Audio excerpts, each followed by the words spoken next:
Mm.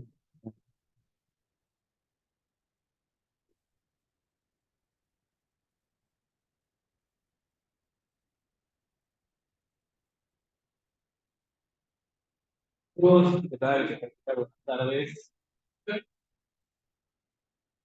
Chicos, y toda esa atención, por favor. Más atención. Primero, quiero decir un ratito ya vamos a presentar. Bueno, les recuerdo, ya nos conocemos algo, porque ya hemos estado en algunas clases con ustedes. Recuerdo que siempre soy de Cabrera, actualmente dirijo la identidad de anatomía, y quiero que recuerden el tema que vamos a tocar el día de hoy. Es un tema que es muy interesante, pero a su vez parece sencillo, pero realmente cuando ustedes empiecen a leer se van a dar cuenta que hay nombres que quizás se les compliquen entender. Y es lo que quiero que ahora logren deducir por su propia cuenta. Y ustedes si tienen alguna duda, alguna consulta, si algo no han entendido o no ha quedado claro, quiero que hagan preguntas. Pero en específico para estas dos teorías que son de pared abdominal y región supramesocólica, que vamos a tratar de tocar lo más posible en el tiempo que tenemos, les voy a hacer preguntas yo a ustedes para ver si han entendido o si recuerdan lo que les estoy mencionando. Hay conceptos que son mucho más sencillos respecto a otros, así que es lo principal que quiero que tengan en cuenta, ¿ok? A ver, ya, entonces, cuando hablamos de pared abdominal, nosotros estamos hablando prácticamente de una región, porque es algo que se estudia aparte, ya que el aspecto más mencionado, más estudiado es en la cirugía general, cuando hablamos de reparación de hernias. Ahí es donde más se menciona. Así que es un tema que en el anfiteatro hay docentes de tecnología que les gusta ahondar mucho más en este capítulo. Hay algunas ideas que podrían ser, a su parecer o a su perspectiva, de ustedes un poquito más importantes. Así que quiero hacerles entender desde el concepto más sencillo, más básico y la forma más fácil de recordarlo, y otros aspectos los vamos a tocar un poco más someramente. Por ejemplo, hígado es un tema que ustedes van a estudiar un montón, lo van a ver bastante en clase, así que lo voy a tocar más sencillo. En cambio, pared es algo que la mayoría de ustedes lo deja de lado. Yo sé porque yo también he llevado ese curso y sin separar para hacer estudio y todo eso, y que también se complica. Así que es lo cierto. Me voy a centrar un poco más ahora. A ver, entonces, primero, cuando hablamos de pared abdominal, cuando la tocamos en sí, siempre hay un concepto que a muchos de ustedes se les complica y siempre es difícil de identificar. Hay una forma en la cual quiero que ustedes se acuerden más sencilla, pero aquí les presento en, hay una poneurosis fascia, que es una confusión entre ambos términos, pero hay dos definiciones que son más aceptadas. La primera que están viendo, la primera de cada fila, esta y esta, son dadas por el Latam, un libro que muchos de ustedes ya estarán leyendo, me imagino, o espero que estén leyendo, y la que está segunda es de un libro más aceptado todavía, que es el Escandalaquis, es un libro de cirugía general. Ambos libros presentan definiciones en su inicio nada más del capítulo del tema de pared abdominal. Así que es importante que comprendan ambas definiciones antes de comenzar. Primero, vamos a miren, formación fibrosa propia del extremo de un músculo donde se forma un tendón expandido. Puede formar una franja que recubra el músculo o un tendón ancho y apretado. Es decir, ¿qué hablamos cuando decimos aponeurosis? No solo nos referimos a un tendón aplanado. Esta aponeurosis también puede recubrir al músculo. Pero la condición es que va a depender de este propia del extremo del propio músculo. Eso es lo que quiero que recuerden. Es decir, tenemos un músculo, digamos el bíceps, digamos, ojo, y el bíceps se va a insertar su porción está. ¿Quién recuerda? Porque ya vieron miembros, ¿no? O todavía no. Ya, ¿alguien recuerda dónde se inserta el bíceps? ¿En la tuberosidad de qué? ¿Ves? Radio. Radio. Ahora, miren, entonces, si estamos llegando a este extremo, va a estar envuelto por una aponeurosis y es distinta al tendón. Es decir, la aponeurosis envuelve a la parte del músculo y envuelve a la parte del tendón. A su vez, esta aponeurosis se puede proyectar hacia distal. ¿Qué quiero decir? Tenemos el tendón, ya digamos, mi brazo es el tendón. Lo que va a envolver mi brazo, por donde estaría pasándolo, va a ser la aponeurosis. Esa es una forma en la cual se presenta. Otra, que es el caso de la pared abdominal, aquí las aponeurosis sirven como tendones. Una característica de los músculos de la pared anterolateral del abdomen, que son 5 músculos en total, por ejemplo el oblicuo externo, es que son músculos anchos. No es un músculo condensado como lo sería el bíceps, es un músculo ancho. Y su tendón distal también es ancho. Una característica es que ese tendón va a formar capas que van a envolver al músculo recto abdominal. Eso se llama la vaina de los rectos, eso lo vamos a ver después. Pero en sí, toda esa parte distal del músculo, todo lo que se aleja Miren acá. Este, por ejemplo, es el músculo oblicuo interno, que están viendo acá. El oblicuo interno. Y vean, hacia medial, en toda esta zona del oblicuo, todo lo que estoy señalando acá, viene siendo su aponeurosis. Entonces, es bastante amplio. Vean, no es una envoltura ni nada por el estilo. Hace como tendón. Y es un tendón aplanado. Es por eso que esta definición que ustedes han recordado. El extremo del músculo, donde se forma un tendón expandido que puede formar una membrana que recorre el músculo, o un tendón ancho y aplanado. Ahora, la definición de fascia es una formación fibrosa que cubre o rodea estructuras anatómicas. Esto lo vuelve bastante general. Cubre o rodea estructuras anatómicas. Entre ellas músculos, formándolas bases o separándolas en grupos. También definición del taller. Es mucho más amplio porque nos hace referencia a todo tipo de fascia. Ahora, vamos con la depresión del área. Es un tejido conectivo colagenoso, denso y uniforme, que liga un músculo a su origen e inserción. Un poco más preciso. Ya no te habla solo de la inserción distal, sino también de su origen. Denso y uniforme que liga el músculo a su origen e inserción. Pero de nuevo, directamente relacionada al músculo.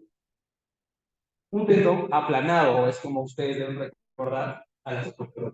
Luego, la definición de fascia es que alrededor del músculo se inicia una variante fascia del tejido conectivo.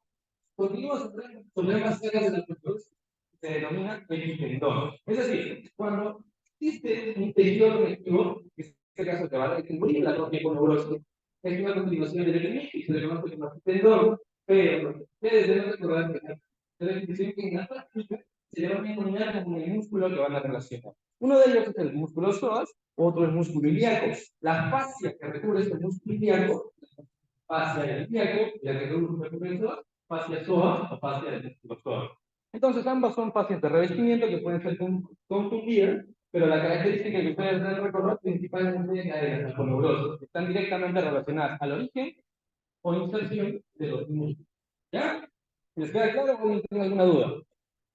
¿Alguna duda tiene alguien? Que me pregunte o hable ahora a la calle para sí. A ver, ¿nadie? Ya, miren aquí. Ya. Tenemos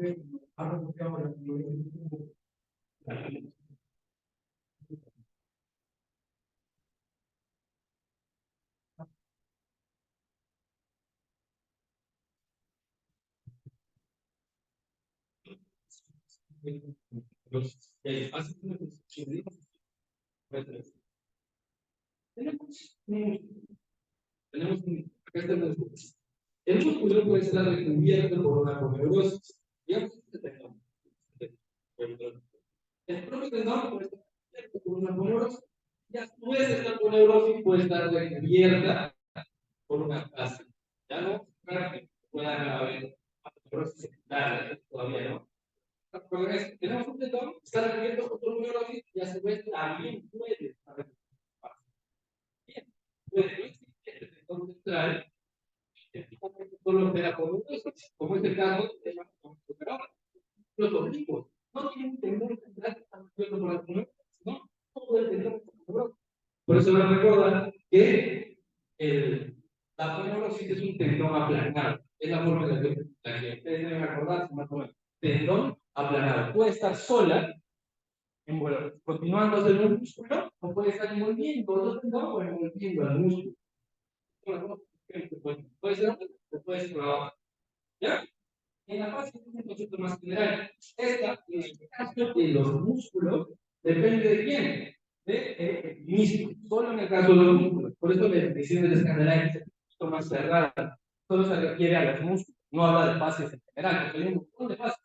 Puede haber fases de fluorescencia, pero en el escandalario solo dice en el músculo. Solo te habla de las fases. En cambio, las fases, para la salida, en concepto más general, dice que son formaciones fibrosas que van a cubrir o rodear estructuras. Ya más general. En sí pueden envolver cualquier tipo de estructura y esto sí abarca el espacio de colección. Entonces son las dos funciones que hay. ¿Ya? ¿Alguna duda? Listo. Entonces, miren, van a ver acá. Aquí la flecha negra, están viendo, la flecha negra es la fascia del oblicuo externo. Que vean acá, la fascia del oblicuo externo, no llegan a aparecer. La fascia del oblicuo externo, ya vamos a ver la fascia y ya vemos directamente a la aponeurosis del oblicuo externo. ¿Se dan cuenta? La fascia recubriendo la neurosis, que es la que va a tener la inserción distal en forma de pilares, que vamos a dar después.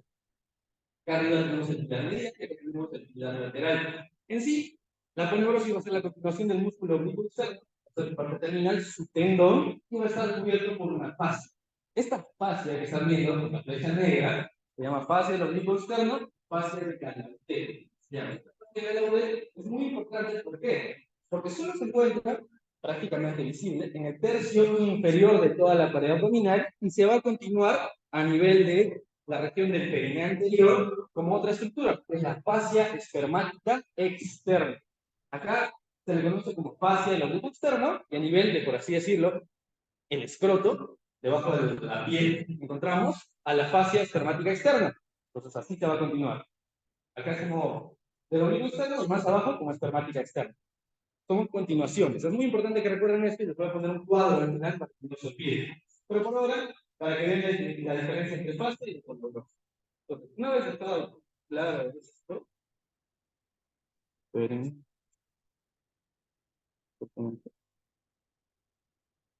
a ver, disculpen un rato, chicos. Ya, ahora sí. Ya, mire, ahora, los músculos de la región interlateral, recordarlos es bastante sencillo. Son 5 músculos. ¿Alguien lo sabe? Vamos a ver primero en 2 grupos. ¿Cuántos son? Son 5. Son músculos anteroplanos en el abdomen, que es parte de la porción anterolateral, y tenemos otra porción que es la porción anterior o porción medial, que es de acá. Son en total 5 músculos. Son, primero, de esta zona más lateral, de superficial a profundo, el oblicuo externo, el oblicuo interno y el transverso abdominal. Lo tenemos acá, oblicuo externo, oblicuo interno y transverso del abdomen, transverso abdominal.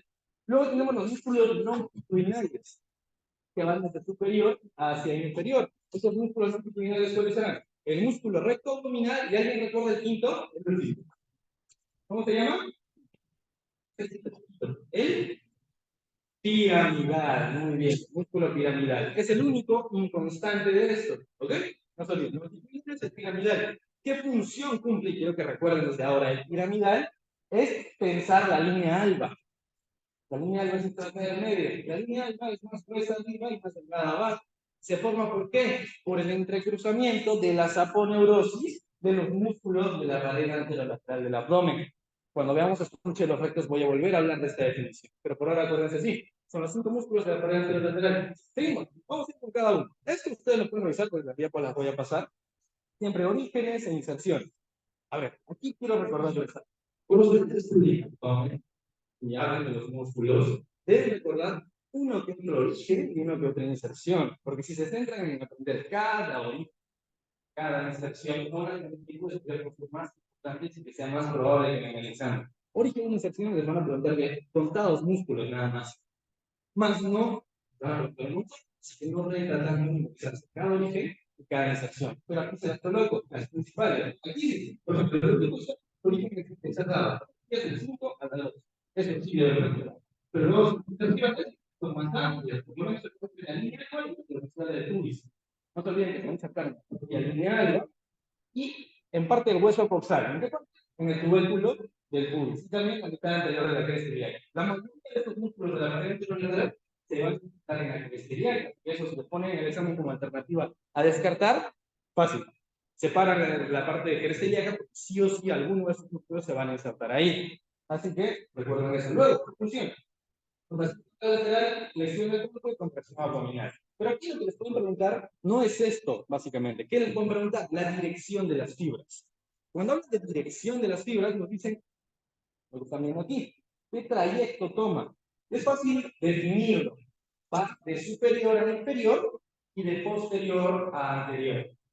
Tiene esta dirección. ¿Cómo pueden recordarlo? Algunos de ustedes, bueno, ahora no con el calor, pero cuando lleven su casaca, meten su bolsillo. Coloca su mano al bolsillo. Esa es la dirección que va a tener el oblicuo externo. La mano al bolsillo anterior. En cambio, ¿qué dirección tiene el oblicuo interno? Que es el que estamos viendo en los lados. Ese de acá, el oblicuo interno. El oblicuo interno no tiene esta dirección, de la mano al bolsillo, sino la mano al bolsillo posterior, hacia atrás. Tiene un trayecto totalmente opuesto. Y uno es de superior a inferior y de posterior a anterior, el otro es al revés. uno es bolsillo anterior y el otro es bolsillo hacia posterior. Traten de recordarlo un poco de esa manera, porque dirección de fibras sí pueden preguntar. ¿Qué suele hacer la doctora a la hora de hacer exámenes en el abdomen? El año pasado es verdadero y falso. Básicamente pregunta eso.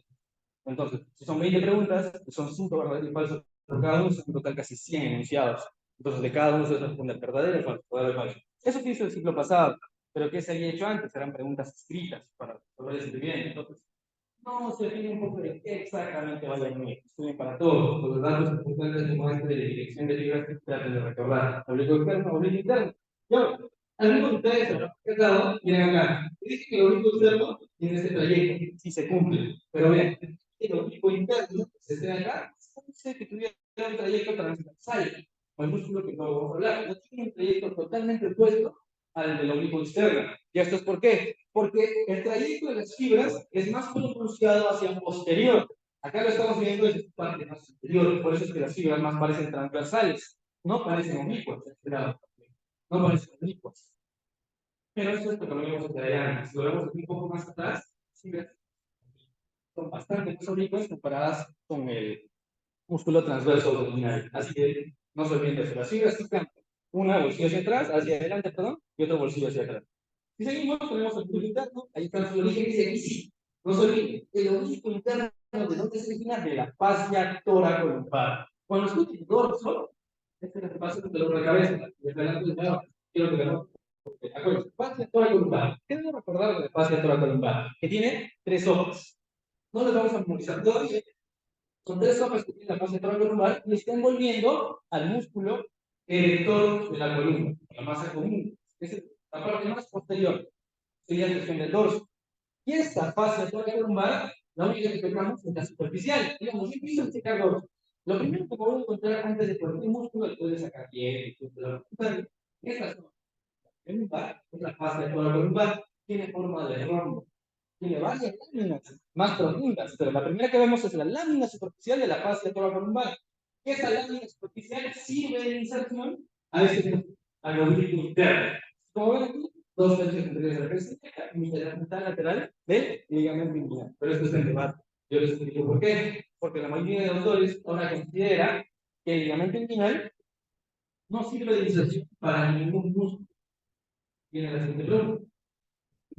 ¿De quién depende, esto van a escuchar mucho en el abdomen, de quién depende el ligamento inguinal? O sea, en otras palabras, ¿quién forma al ligamento inguinal? ¿Qué estructura le da paso a formar al ligamento inguinal? ¿Alguien sabe?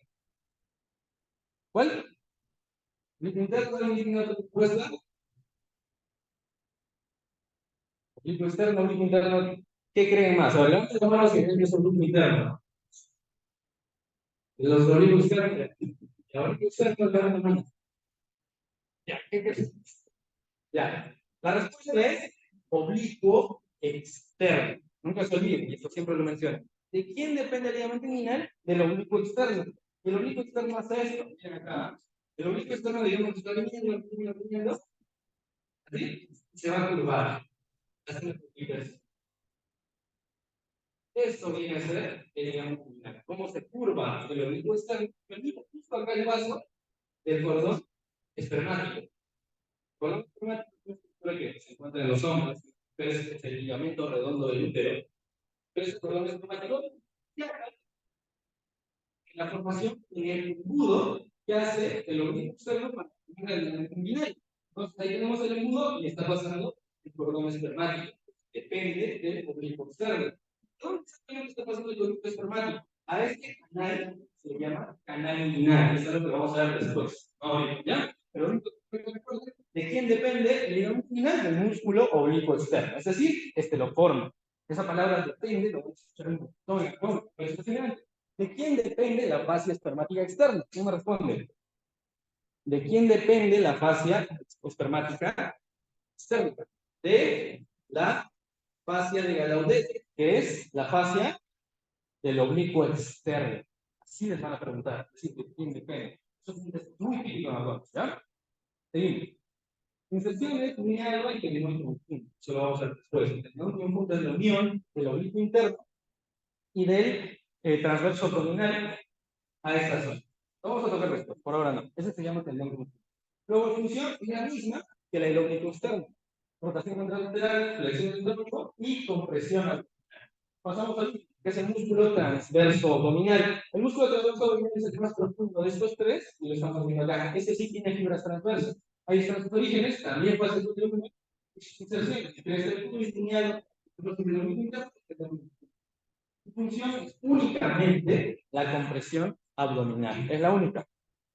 Ahora, miren acá. La imagen que tenemos acá al fondo, a los dos oblicuos transversos, pero miren aquí, quiero que se des cuenta de algo. Pues está doblado acá, esta lámina, es un músculo que se llama el músculo dorsal ancho. Músculo dorsal ancho se separa. Acá tenemos al separado posterior inferior.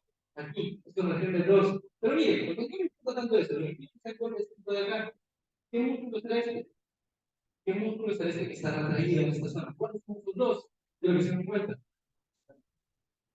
Muy bien, este es el oblicuo externo y este es el oblicuo interno. ¿Dónde estará el transverso? Vean aquí este pequeño espacio que tiene un... Ese pequeño espacio nos permite ver la inserción o el origen del oblicuo, perdón, del transverso abdominal. Ahí está. Acá es el oblicuo interno y acá es el oblicuo externo. Lo que está al fondo, ese pequeño cuadrilátero, ahí podemos ver una pequeña parte del transverso abdominal. ¿Ese cuadrilátero cómo se llama? Bueno, vamos a ver. Es esto de acá, que está un poquito ya en sección, un poco más complicado. Difícil que les pregunte, en sección así, pero en la teoría sí. Estamos levantando el dorsal ancho, como les dije. Miren, acá está el oblicuo externo, aquí está el oblicuo interno, y aquí está ese pequeño cuadrilátero que mencionaba. Acá lo estoy viendo, y aquí también, por 4.2. Ese cuadrilátero se llama el triángulo, triángulo lumbar superior o cuadrilátero de Green. Entonces, este triángulo lumbar superior junto a este triángulo lumbar inferior son de las dos preguntas más comunes que hay. Triángulo lumbar inferior o triángulo de Petit, que sonará más rápido, y el otro es el triángulo lumbar superior o cuadrilátero de Greenfield. Ambos son bastante preguntados. Aquí lo tenemos. Lumbar superior y lumbar inferior. El más preguntado es el lumbar inferior. Nunca deben olvidarse para toda su carrera. Es un punto débil por donde pueden ocurrir hernias. Acá está su punto. Oblicuo externo, dorsal ancho y la cresta ilíaca. Está más abajo que el otro triángulo. El triángulo lumbar superior o de Greenfield, que está un poquito más arriba. ¿Ya? El más importante es, no lo olviden, ¿ya? Seguimos. Ahora, vamos a ver los músculos longitudinales. ¿Cuáles son? Principalmente, van a tener el músculo recto abdominal que tiene en los orígenes tres lengüetas. Una lengüeta lateral, una lengüeta medial y una lengüeta medial. Tres lengüetas que van a permitir su origen. ¿Qué deben recordar? La lengüeta lateral, la que están viendo acá, más ancha. Más alta y más ancha. Y se estrechan los músculos a medida que descienden hasta el pubis. Estas inserciones en sus funciones, compresión abdominal y flexión del tronco.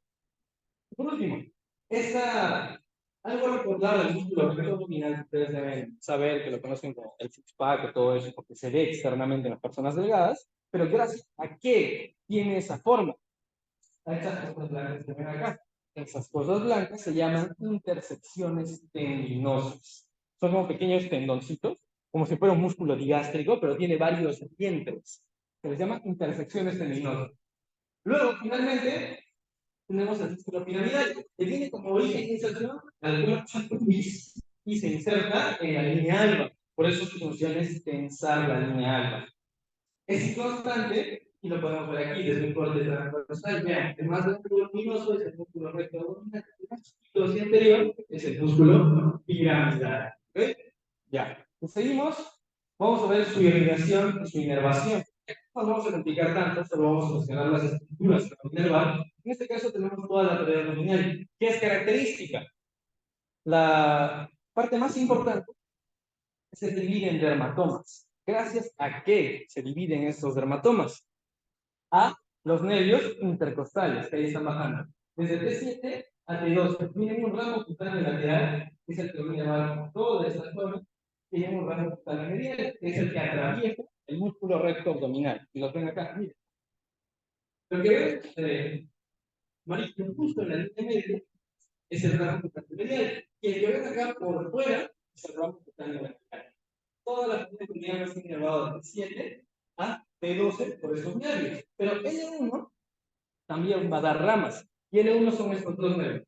el nervio iliohipogástrico y el nervio ilioinguinal. ¿Cómo se van a acordar qué región inerva cada uno? Cuando vemos, y no lo he tocado ahorita, pero deben recordar, cuando vemos pared abdominal, hablamos de los segmentos abdominales. ¿Se acuerdan? ¿Cómo se llamaba el más superior? El epigástrico. Luego el mesogástrico. Y más abajo el hipogástrico. Por eso, el hipogástrico inerva sensitivamente esta zona. Y el inguinal un poco más abajo. Así como que traten de diferenciar. Hipogástrico está un poco más arriba, e inguinal un poquito más abajo en cuanto a inervación superficial. ¿Ya? Algo importante es que el ramo medial viaja entre el oblicuo interno y el transverso abdominal. Y el ramo lateral viaja por fuera del oblicuo externo. La diferencia entre ambos, entre qué músculos viajan, ¿ok? Y lo mismo se cumple para el iliogástrico y el ilioinguinal. Ahora, la irrigación es un poco más variada. ¿Qué es más preguntado aquí? Esta anastomosis entre la epigástrica superior y la epigástrica inferior. Esa anastomosis muy preguntada. Miren acá, la irrigación de todo esto comienza desde arriba, desde superior, con una arteria que ustedes ya ven ustedes, que es la arteria torácica interna o mamaria interna. Esa arteria pasa bastante anterior, sin ser superficial, a nivel de tórax, y tiene dos ramas terminales, la epigástrica superior y la musculoprénica, que no le he colocado acá. Luego tenemos hacia inferior a ramas de esta arteria que está perdón.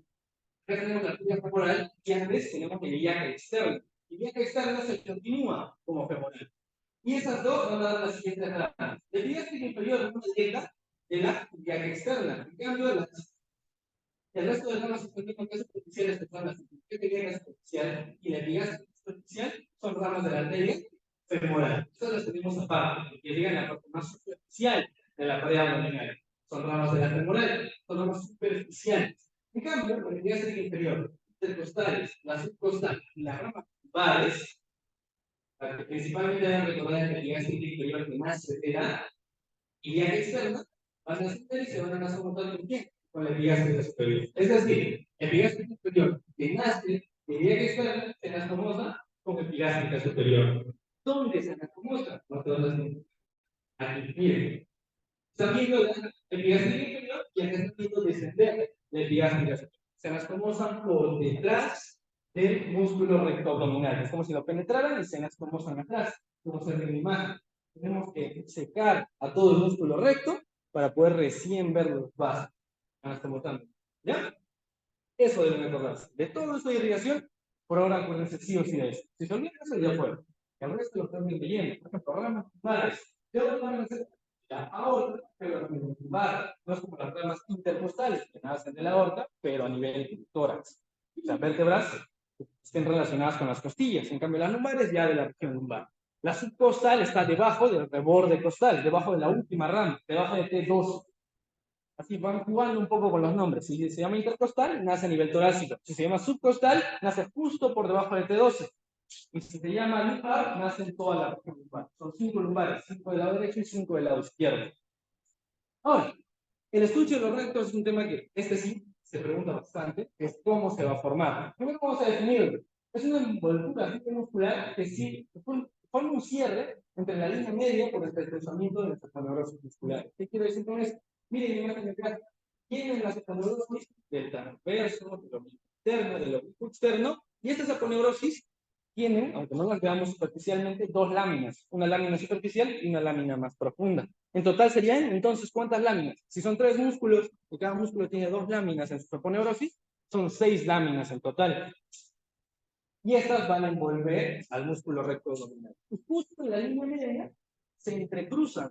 También se usa la palabra se te cruzan, pero prefiero que le digan que se entrecruzan. Y se entrecruzan formando la línea alba, que es un punto de fijación, por decirlo de alguna forma. Se va a dividir gracias al arco de Douglas. Este estuche de los rectos se divide en un punto, que es justo se condice con el cuarto inferior y los 3 cuartos superiores. Aquí están viendo, miren, el arco de Douglas acá, y acá también están viendo el arco de Douglas. Ambos son el arco de Douglas. ¿Qué es el arco de Douglas? El arco de Douglas es la porción en la cual nosotros vamos a identificar que las aponeurosis de los músculos, que antes se abrían para envolverlos, ahora todos se pasan hacia adelante. Y lo van a entender mejor en la siguiente imagen. Miren acá. Aquí está viendo el arco de Douglas.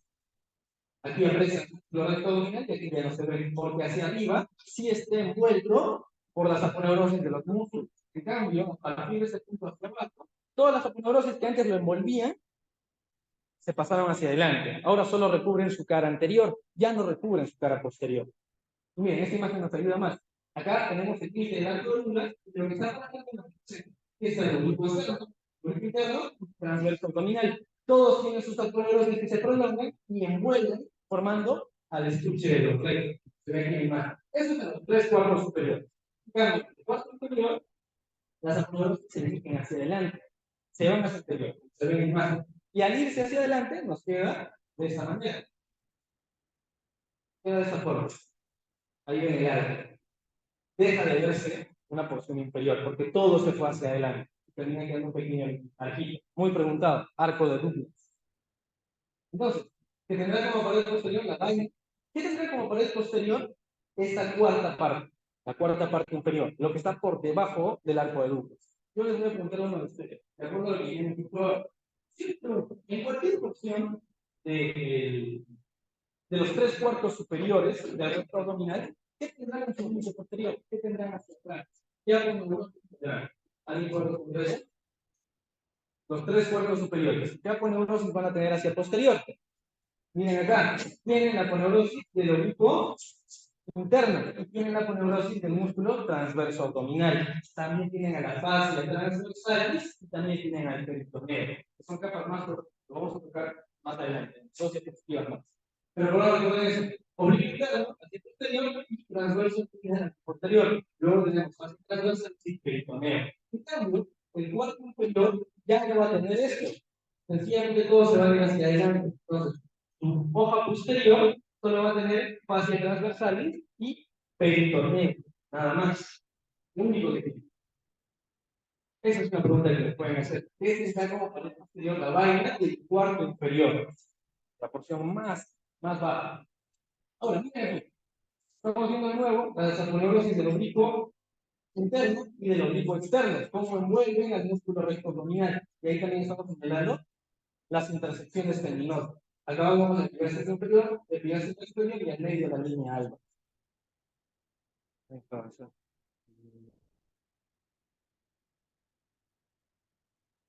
ya, ahora sí. Vamos a ver las capas de la pared abdominal. Este es lo he hecho un poco que al final hablemos de esto, porque primero tienen que entender de qué se ve externamente para recién hablar de las capas. Cuando ustedes estudian el capítulo de abdomen en el anfiteatro, lo primero que van a ver es esto, capas de la pared abdominal. Es la segunda o tercera diapositiva. Pero creo que es más conveniente ponerlo un poco después, cuando ya hayan hablado un poco de los músculos. Primero, la piel. Luego tenemos el tejido celular subcutáneo, que aquí cambia. Ya no se le puede decir solo tejido celular subcutáneo. Acá se le va a conocer primero la parte más superficial, como la fascia grasa o fascia de Camper, y la fascia membranosa, que está un poquito más abajo, que se llama fascia de Scarpa. Debajo de la fascia de Scarpa tenemos la fibrosis del músculo oblicuo externo. En realidad ahí tenemos la fascia de Gallaudet, o la fascia del músculo oblicuo externo. Tenemos el tramo entre Scarpa y que recuerden, solo se ve en el tercio inferior, es más notoria y más arriba ya no. Luego tenemos el plano de los músculos, tenemos la fascia transversales, y esto, cuando lo estudiemos, cuando lo lean en libros, lo van a ver en el capítulo fascias y ligamentos del abdomen. Si seguimos descendiendo, tenemos la grasa extraperitoneal y finalmente tenemos el peritoneo, que es una serosa. ¿Ok? Entonces son las capas que tenemos en la pared abdominal. Si nosotros cortamos con un bisturí, vamos a ir atravesando todo ello. En la grasa extraperitoneal y por fuera del peritoneo tenemos unos espacios, que son los espacios extraperitoneales. También se estudia, pero prefiero que lo revisen ustedes después, pero les voy a dar la definición como tal. ¿Qué conocemos como el espacio de Bogros? Es el espacio retropúbico. ¿Qué conocemos como el espacio de retro? Retro es el espacio prevesical. Es que está delante de la vejiga, retro, y detrás del pubis, Bogros. ¿Qué es un espacio extraperitoneal? Y si presten mucha atención. Miren, cuando hablamos de un espacio extraperitoneal, tenemos que tener en cuenta cómo es el peritoneo. El peritoneo es un globo. Si inflamos un globo, tenemos el globo inflado y metemos un órgano, el globo va a envolver al órgano por la fuerza con la que lo estamos metiendo. Y ponemos como ejemplo el hígado. Pongo el globo y atravieso el hígado, el globo va a envolver al hígado, lo vamos a poder ver dentro. Entonces, Si tenemos en cuenta esa concepción de peritoneo, como si fuera un globo inflado dentro, no es una paz, no es un recuerdo que no se pasa, sino como una estructura en conjunto. Como el globo, es lo más fácil de recordar. Si se acuerdan como un globo, no se van a confundir.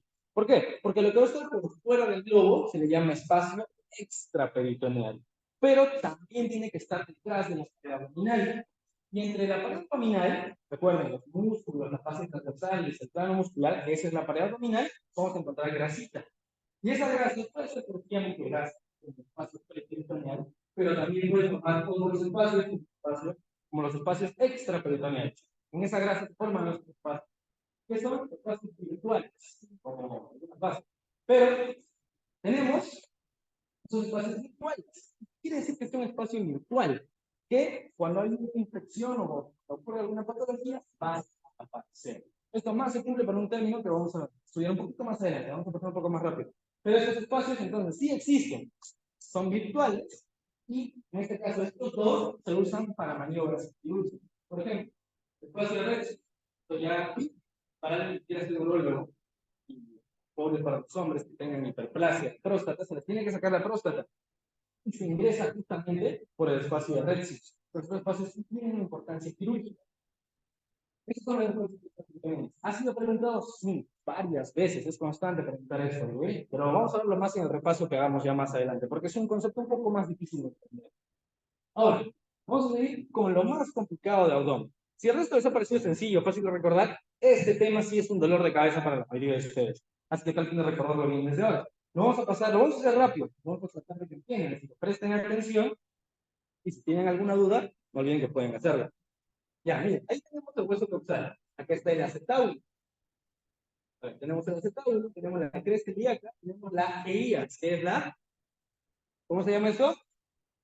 Vamos, la espina ilíaca anterior-superior. Siempre se abrevia como ilíaca.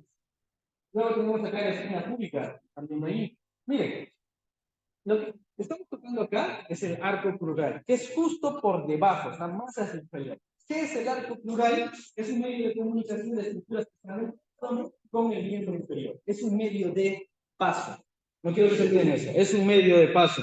Ahora, tenemos el arco que lo voy a escuchar y también vamos a poner el ligamento inguinal, que no se olviden. El ligamento inguinal depende de quién, del oblicuo externo. Se forma todo este espacio. Ese es el arco plural. Pero el arco plural no es un tema que toquemos en pared abdominal. Si bien lo vamos a estudiar con ustedes en abdomen, si no lo comprenden o si no saben que está ahí, no van a entender el resto del cuerpo. El arco plural son dos estructuras distintas. Tienen tanto en común que deben de estudiarlo al mismo tiempo. Pero la forma en la cual se estudia en Sanfer es que eso se estudia después. Cuando vean pelvis y miembro inferior, ahí recién van a hablar de arco plural. Pero no quiero que se confundan. Al menos ahora que vamos a decir ahorita mismo, yo creo que son dos cosas distintas. Canal inguinal es totalmente distinto a arco plural, conducto subinguinal, son cosas totalmente distintas. Canal inguinal es una estructura o un conducto por el cual va a pasar ¿qué? El cordón espermático en el hombre y el ligamento redondo del útero. ¿Ya? Es totalmente distinto de podemos preguntar. ¿Conducto inguinal es sinónimo al arco plural? No, para nada, son distintos. No se olviden, son distintos. Se confunden eso allá afuera. Ahora, tenemos entonces el arco plural. El arco pequeño es una dependencia del ligamento inguinal que se inserta a nivel de la eminencia iliocubiana. Estamos viendo ahí. Y esta eminencia iliocubiana, o este arco iliocubiano, perdón, nos va a separar en dos lagunas, la laguna nerviosa y la laguna vascular-linfática, que tienen varias estructuras. Son nervios que, bueno, lo van a tocar más en miembro inferior, les adelanto los nombres. Es un ramo sensitivo, que es el nervio femoral cutáneo lateral. Tenemos el músculo psoas-ilíaco, tenemos el nervio femoral. Y ahora sí, esto sí, dolor de cabeza. Ligamento lacunar o ligamento de Gimbernath, dependencia del oblicuo externo. Si depende del oblicuo externo, el ligamento de Gimbernath, ¿de qué músculo va a depender? ¿Del? Repito. Si el ligamento de Gimbernath o el ligamento lacunar, lo mismo son, depende del ligamento inguinal, ¿de qué músculo depende del ligamento lacunar?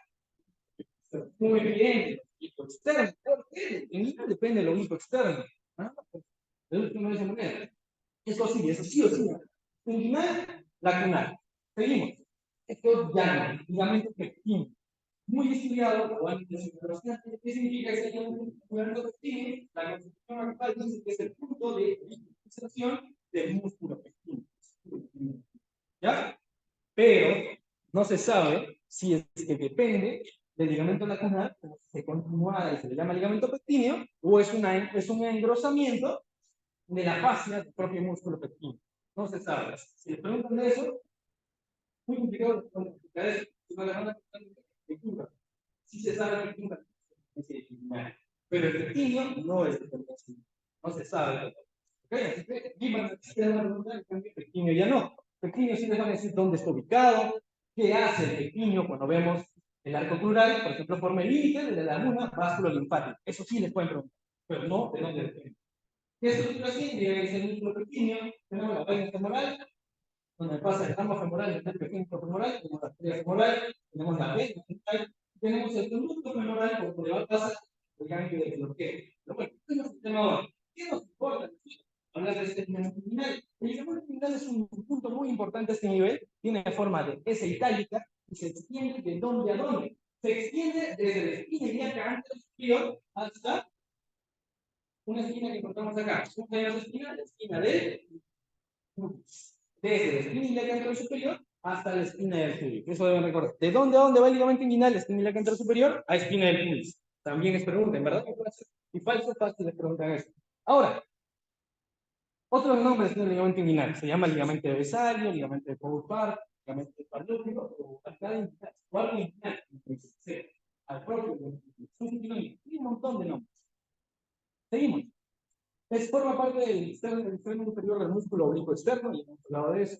Ahora, tenemos la misma imagen, pero ahora sí vamos a colocar a lo que sería el músculo oblicuo externo. Miren, acá tenemos la aponeurosis del oblicuo externo y está llegando formando un pequeño espacio.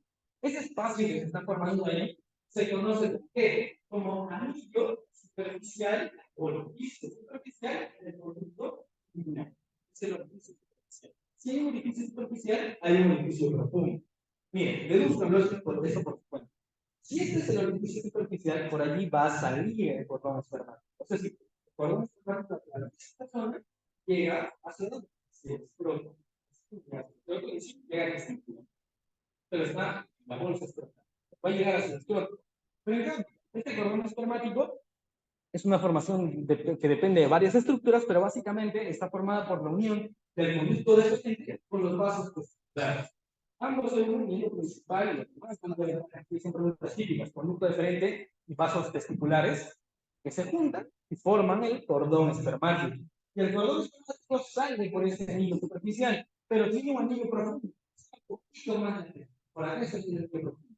El anillo profundo solo se ve desde la vista interna, no se ve desde la vista externa, solo desde adentro. Como si fuera la laparoscopía, solo se ve por dentro. En cambio, este sí lo podemos ver por fuera. Al disecar, limpiamos la piel, la grasa, podemos ver este anillo superficial. Y justo aquí estaría el conducto, bueno, la salida del conducto inguinal, y ahí lleguemos al cordón espermático. Ahora, estas cositas de colores gris y color de ahí van a formar los límites del anillo superficial. Luego, para los profesores, no se preocupen, están anotados después, pero algunos están en los que no lo entiendan. Bien, tenemos, antes de ver esto, dos pilares. Este es el pilar lateral o pilar inferior y este es el pilar medial o pilar superior. Ambos pilares forman los límites del anillo superficial, pero como estas fibras, que se llaman fibras intercrurales. Estas fibras intercrurales son de tendencia de la Las fibras intercrurales más los dos pilares, medial y lateral, forman los límites del anillo inguinal superficial. No se olviden, esto transforma los límites del anillo inguinal superficial y las intercrurales, pilar lateral y anillo. Y ahora sí vemos el orificio del anillo. ¿Ya?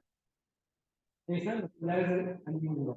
Luego, tenemos el conducto inguinal, y venlo acá. En el que tenemos acá arriba, vemos lo que ya hemos hablado, las fibras intercrurales y el anillo inguinal externo o superficial.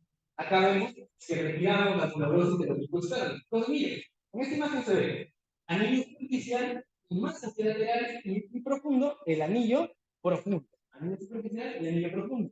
La imagen de aquí es bastante interesante. ¿Por qué? Porque se ha quitado todo el oblicuo externo. Si retiramos todo el oblicuo externo, vemos el anillo superficial, todo el conducto y el anillo profundo, por donde han ingresado estas estructuras. Estas tres imágenes nos ayudan a reconocer el trayecto que tiene el anillo del conducto final, donde se origina. Entonces, ¿cómo estudiamos el conducto final? Por dos anillos, servidor profundo, por las paredes. Siempre nos preguntan. Paredes del conducto final, pared anterior, pared posterior, pared superior y pared inferior. O techo y piso, cualquier nombre es lo mismo. Es decir, pared superior es lo mismo que decir techo. Pared inferior es lo mismo que decir piso. Esto es más complicado de lo que lo voy a colocar acá. Si a alguien le interesa mucho este tema, quién es el tema general, pues lo puedes ver. Pero lo es complicado, es sencillo. Lo que deben acordarse está acá. Y bueno, adicionen lo de su teoría, ya lo vamos a revisar. ¿Qué doctor lo va a dictar? Pero por ahora es lo que ustedes deben recordar. Primero, tenemos esta imagen. Acá tenemos los vasos y arcos externos. ¿Quién dice que arcos externos? ¿Alguien sabe? ¿Qué arteria será esa? Es la arteria epigástrica inferior, la que les mencioné antes. ¿Recuerdan? La que se iba a anastomosar con la epigástrica superior. ¿De acuerdo? ¿Dónde se definimos de la epigástrica superior con la epigástrica superior? ¿Sí? ¿Detrás de qué? Del recto abdominal. Muy bien. Se anastomosa detrás del recto abdominal. A veces dentro, ¿no? Pero nunca delante, siempre detrás. O dentro del propio músculo. Ahí están haciendo. Luego lo que ven acá son los vasos vesiculares y esa arteria es la arteria del conducto del pequeño. Tenemos el conducto del pequeño y los vasos vesiculares. En la mujer no se verían el vaso porque ahí estaría pasando el ligamento redondo del útero. Entonces, ese es el anillo profundo. Y ahí vemos el cordón espermático en un corte a través del conducto. Todavía no sale del conducto inguinal, está en un punto medio. Y ahora vamos a orientar.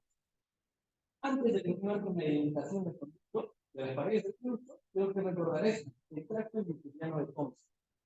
Y debe ser lo que vamos a hablar en la estructura anatómica para marcar la fase. Vamos a ver, una fase del músculo externo. Fase del músculo externo. Esto es lo mismo. Fascia transversal es fascia del músculo transversal del abdomen.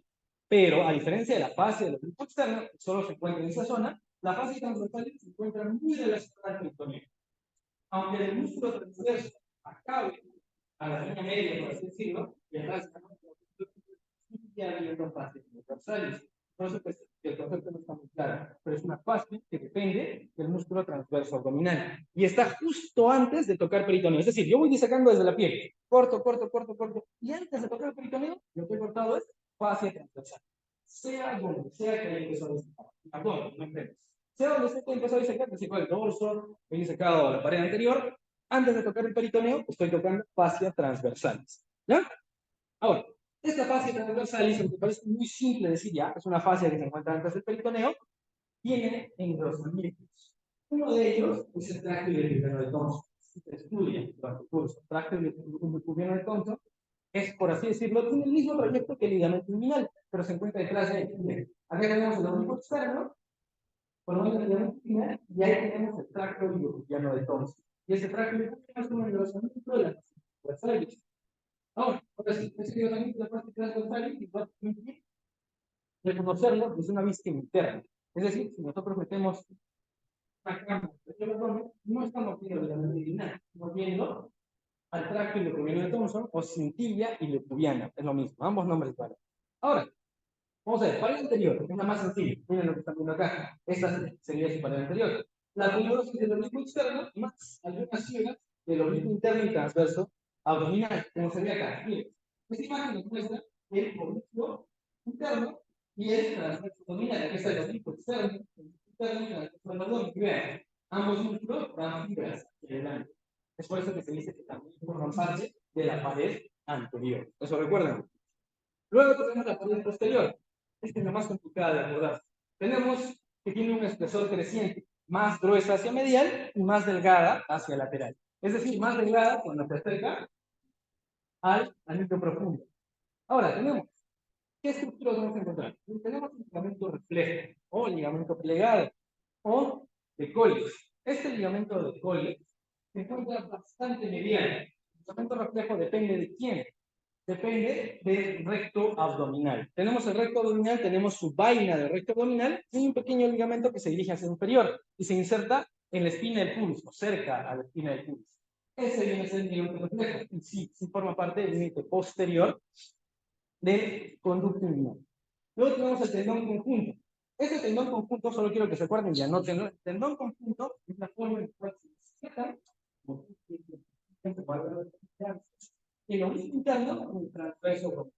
Ambos forman un solo tendón y se le llama tendón conjunto. Esta presentación no es muy común, pero sí se ha visto caso, o sí se tiene en cuenta, tendón conjunto o singular. Luego tenemos el ligamento de Kegel y el ligamento interfoveolar en la parte transversal. A ver, aquí quiero andar pensando. Ligamento de Kegel y ligamento interfoveolar, ahí lo estamos viendo el interfoveolar, este de acá. Este ligamento interfoveolar, de nuevo, es un engrosamiento de la fascia transversal. Nada más. Tenemos todo esto, de color blanco que están viendo acá, es fascia transversal. Y lo de color un poco más oscuro, ya la cintilla, y aquel ligamento interfoveolar, son engrosamientos de la fascia transversal. Ahora, el ligamento tiene una característica. Al depender de la aponeurosis de los grupos externos, de que les dije que tiene la vaina, de la aponeurosis, también se le puede conocer como pilar posterior. ¿De qué pilares habíamos hablado antes? Pilar lateral y pilar medial. Pilar medial o pilar superior o pilar lateral, también conocido como el pilar inferior. Pero, en el momento de Colles, lo conocen como pilar posterior. Pilar posterior. Por último, muy parecido a Colles, pero sí únicamente a Colles, el de abajo y ligamento de fondo. Nada más. Algunos libros lo van a conocer también como os inguinal, pero ya no se lo conoce, solo el ligamento de Henle. Ligamento de Henle, dependencia de la vaina de los dedos. Ahora, como digo, fase transversal, solo me refiero a acá, a esta última que están viendo aquí. Todo lo que ven aquí es fase transversal, y en la parte posterior del cuerpo tenemos la pared posterior, fase transversal, interfoveolar, transcriptorial Thompson, y la pared superior, el borde inferior del borde interno y del transverso. Oblicuo inferior y transverso. Y la pared inferior, nada más, es el canal cóncavo formado por el ligamento inguinal, lo que están viendo aquí. Es nada más es pared inferior. Esas son las 4 paredes del conducto inguinal. Ahora, repetimos esto. Bueno, les ponemos ese cuadro, que es bastante más didáctico, que nos permite observar cada una de estas estructuras. Cuando les pase la diapositiva, van a poder revisarlo uno por uno. Aquí, por ejemplo, les falta agregar a la pared posterior varias cosas. En cambio, tenemos los anillos inguinales. Cuando ustedes vean solo esta diapo, pueden tener lo que habla acerca de la pared, o lo que habla acerca de las aberturas o anillos.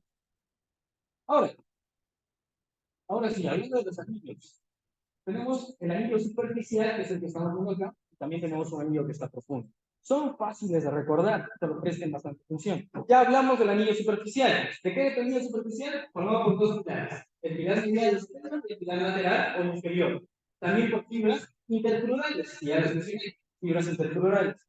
Y por último, por el pilar posterior o ligamento reflejo o de Colles. Esos 3 forman el anillo superficial.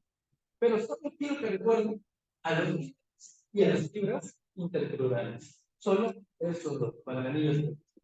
Los pilares y las fibras intercrurales. Pero para el anillo profundo es el más sencillo de recordar, porque solo va a ser una dependencia de la fascia transversal. En sí, esta fascia transversal es invagina, como que se estuviera dosando un poco más.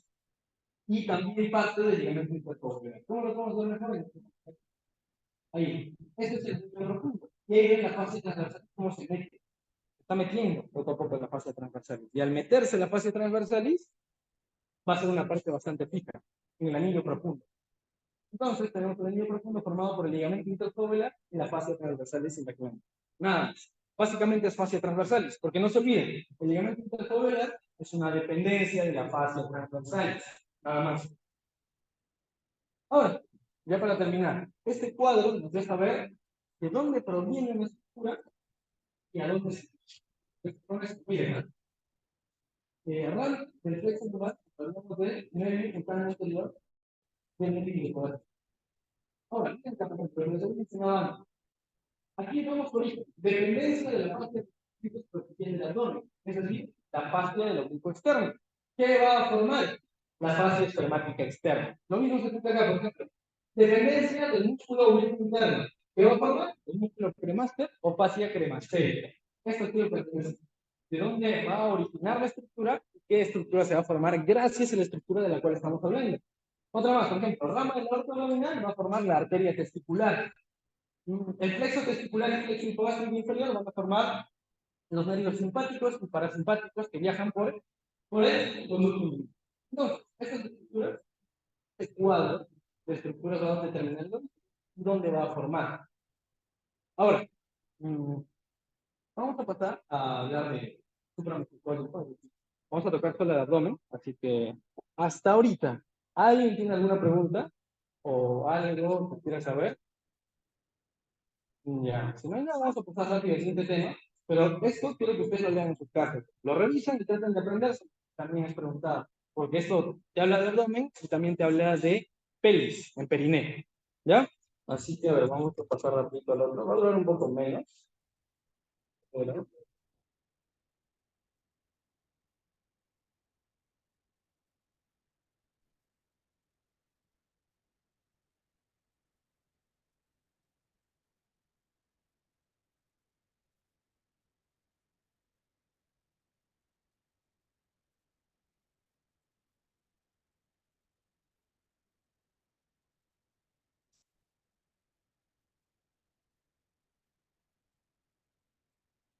Ya, a ver, vamos a pasar rapidito al abdomen.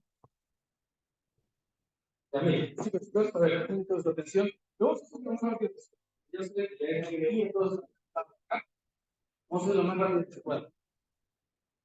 En cuanto, cuando hablamos de abdomen, cuando hablamos al estudiar este capítulo, hay un tema que es muy difícil de entender al inicio, que es el de peritoneo. Quiero que ustedes lo recuerden como les había hablado antes, como un globo al cual se le van a meter estructuras. Pero para avanzar, les voy a hablar de su importancia anatómica, con qué va a estar relacionado. Primero, el peritoneo es una serosa. Y esta serosa, como ven ahí, hay tres grandes serosas en todo el cuerpo. Una de ellas es el peritoneo, más hacia arriba tenemos a quién? A la pleura y al pericardio. Tenemos a la pleura y al pericardio. Esos son serosas, ahí de nuevo vemos. Pleura, pericardio. ¿Para qué sirve? Dar movilidad a las vísceras, sirve para dar supresión de las vísceras rodeando películas vasculares. ¿Y ahí también para qué sirve? Va a favorecer la división de los compartimientos abdominales y va a dar dependencias a este peritoneo. Pero ¿qué quiero que recuerden acá? Lo de rojo. División de compartimientos abdominales. Este peritoneo, con las formaciones que tiene, por ejemplo, hacia arriba va a dar el espacio supramesocólico y hacia abajo va a dar el espacio inframesocólico. Entonces tenemos dos espacios formados.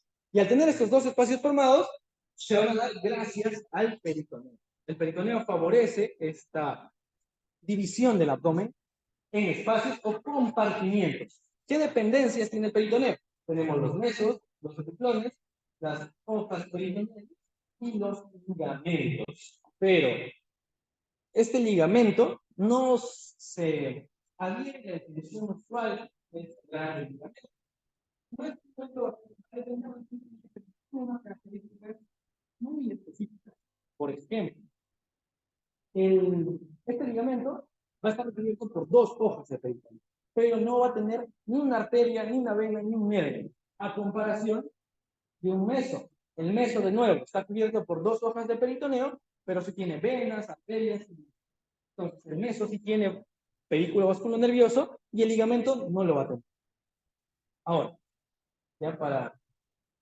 A ver, miren aquí. Lo que yo creo que azul es la hoja parietal posterior.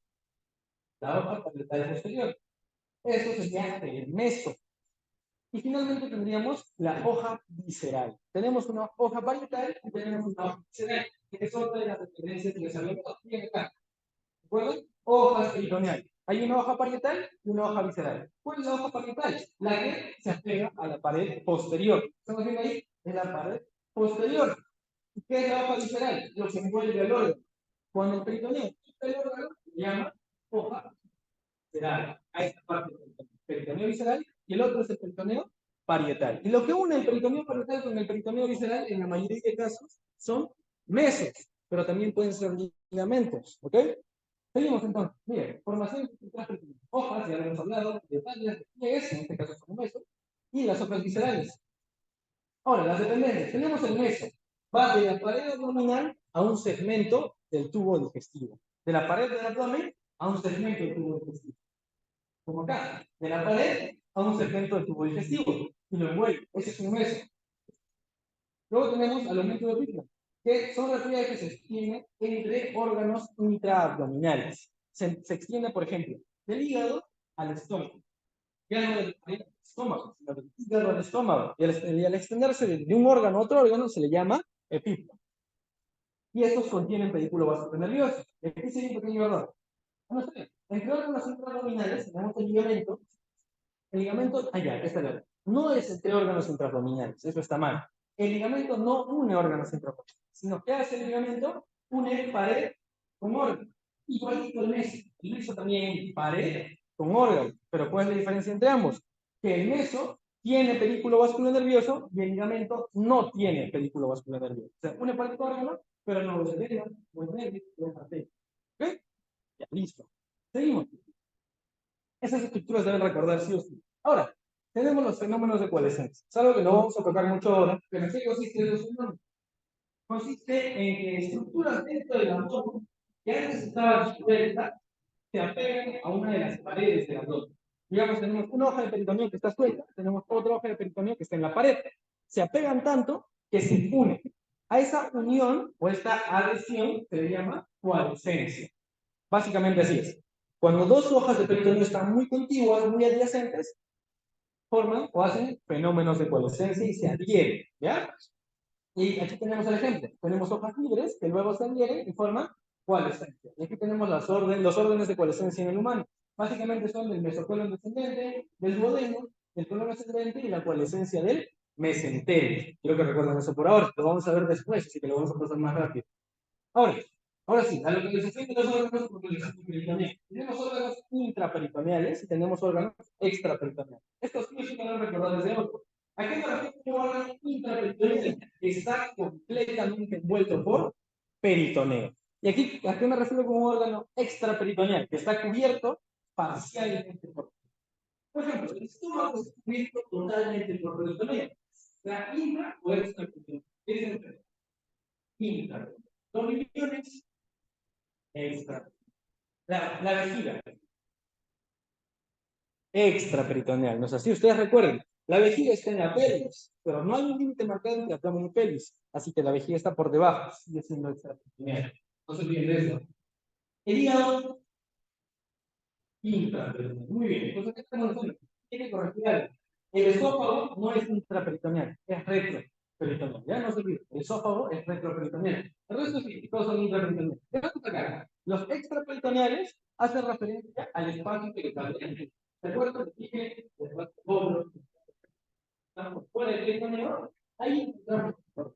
Por ejemplo, hacia atrás se les llama retroperitoneales. Hacia abajo se les va a llamar infraperitoneales. Hacia arriba, supraperitoneales, y hacia adelante, preperitoneales. ¿Dónde están bóvedas subrexios? Preperitoneales, delante del peritoneo. ¿Ya? En cambio, los retroperitoneales están por detrás del peritoneo. Por ejemplo, vemos acá, retroperitoneales tenemos los riñones, el colon ascendente, los uréteres y el colon descendente. En cambio, los uréteres, ustedes van a recordar que si bien sí están en el abdomen, también llegan la pelvis. Es por eso que en intraperitoneales, de nuevo, con los uréteres, tenemos la vejiga, tenemos la próstata, el superior del recto. En los intraperitoneales, ¿de qué órgano estoy mencionando? ¿Qué órgano no estoy mencionando? Harían un órgano intraperitoneal. Todos se encuentran las mujeres. ¿Cuál es? El útero. El útero, ¿ya? Y aquí hago una gráfica, para que ustedes ya no se confunden. Los ovarios. Capaz alguien pensó aquí en este momento de los ovarios. Los ovarios podrían ser intraperitoneales. Tienen un mesovario. Pero quiero que recordar, el ovario va a expulsar al óvulo o al ovocito secundario. Ya dicen de al ovocito secundario. Eso les va a dar un millón de veces. Pero el ovocito secundario sale y es expulsado del ovario. y es recibido por las fimbrias. Hay un ligamento. Entonces, al recibir los fibras en un momento en el cual se mueve, está, como por así decirlo, dentro de la cavidad peritoneal. Está dentro del peritoneo, el ovocito secundario. Y eso explica por qué pueden haber embarazos ectópicos por fuera de toda la trompa de Fallope. Pueden existir estos embarazos. ¿Qué delimita la parte peritonizada y no peritonizada del ovario? La línea de Farré-Waldeyer. Eso lo van a ver más cuando vean pelvis. Pero ¿qué delimita la parte peritonizada y la desperitonizada del ovario? La línea de Farré-Waldeyer. Así que por eso prefiero no colocarlo acá. Porque hay una parte que no tiene peritoneo. No cuadra ninguna de las dos, como intra ni como extra. Ya es por eso que no lo coloco. Si alguien tenía esa duda. Bueno, espero que alguien tuviera esa duda. Ahora, seguimos. Compartimientos abdominales. Vemos aquí el músculo transverso abdominal. Sería el mesocolon transverso. Tenemos compartimiento supramesocólico e inframesocólico. El supramesocólico derecho e izquierdo, que se divide en suprahémico, debajo del diafragma, y subhepático, debajo del hígado. Ahora, seguimos. Compartimiento inframesocólico. Tenemos aquí de color azul, palilocólico derecho y palilocólico izquierdo. De color amarillo, mesenterocólico derecho y de color verde, mesenterocólico izquierdo. Esto se les conoce como las calles peritoneales. Por ahí va a pasar el líquido peritoneal también. Y permite el viaje de infección. Seguimos, tenemos el compartimiento supramesocólico y el diafragma, el hígado, ligamento falciforme, ligamento coronario, ligamento triangular y ligamento redondo. Estos ligamentos que vemos acá, todos estos, son dependencias de peritoneo. ¿Cuál era la característica de un ligamento? Une pared con órgano, pero no tiene pedículo vascular nervioso. Cuando ustedes lo vean en la práctica, van a ver que el ligamento falciforme es casi translúcido. Esa es la característica que tiene un ligamento. ¿Ya? Seguimos. Tenemos espacio subhepático derecho, subhepático izquierdo. Esto lo vamos a dejar, vamos a pasarlo rápido. Es el peritoneo del hígado, mire, ligamento falciforme de color amarillo. De color verde, el peritoneo hepático propiamente dicho. Y de color medio verde claro, tenemos al estómago. Es el elemento menor, es un hígado con estómago. Si te dan cuenta, acá, esta hoja verde y esta otra hoja verde que es el peritoneo propiamente dicho del hígado, se proyectan y envuelven el estómago. Es decir, el aumento menor que un hígado con estómago tiene dos hojas peritoneales, por las cuales van a discurrir los vasos. ¿Ya? En este caso, la triada portal, que lo vamos a ver un poquito más adelante. Si seguimos, por esto lo vamos a dejar de lado, el área desnuda que está detrás del hígado, área desperitonizada, no lo vamos a estudiar ahora. Fíjense, este es el ligamento coronario, luego los ligamentos triangulares. Ahora sí, el hígado. El hígado, lo vamos a pasar también rápido, como les dije, van a repasar más adelante por todo tiempo. Pero el hígado tiene una cara parietal, tiene una cara visceral. La cara que están viendo es la cara parietal, esa de acá, o cara anterior. Hacia atrás tenemos esta cara, que es el área desnuda, que es la cara posterior. Pero ambas son punto por más la cara. ¿Por qué? Porque miren, el hígado se acomoda un poco a la forma que tiene la por encima de él. Así que toda la cara parietal es toda la que está en contacto con el diafragma. Así que eso tiene más área, por así decirlo, la cara parietal. En cambio, la cara visceral solo es esto. Solo es bonita, la cara visceral, que está hacia abajo. La que está en contacto con el resto de la cavidad abdominal. ¿Qué deben recordar aquí? Lo único que quiero que recuerden es cómo se van a distribuir los segmentos del hígado y qué estructuras de la cara visceral. Primero, la cara visceral, triangular, ligamento coronario, ligamento falciforme y ligamento redondo. ¿Ya? Los ligamentos más importantes de esta zona. Pero si nos vamos hacia abajo, vamos a ver impresiones de otras estructuras. Como por ejemplo tenemos la impresión renal, que vemos acá. También hay la fosa para la vesícula biliar. Y aquí hay un concepto que debemos recordar. Acá tenemos al pedículo hepático. El pedículo se define como el conjunto de estructuras que van a atravesar no se olviden. El ilio, la excavación que está dentro del órgano, y el pedículo son las estructuras que van a atravesar ese ilio. No confundan eso. Ilio es la excavación y el pedículo es el conjunto de estructuras que lo atraviesan. ¿Ya? Ahora, tenemos el pedículo hepático, porque está saliendo la vesícula biliar al costado. El ligamento redondo, atrás tenemos la vena cavitaria que nos va a dar tres venas superhepáticas. Una vena superhepática y otra. Ya tenemos las venas superhepáticas. Ahora, tienen que recordar aquí, el hígado tiene que estar cubierto enteramente por peritoneo, ¿cierto? Área desnuda.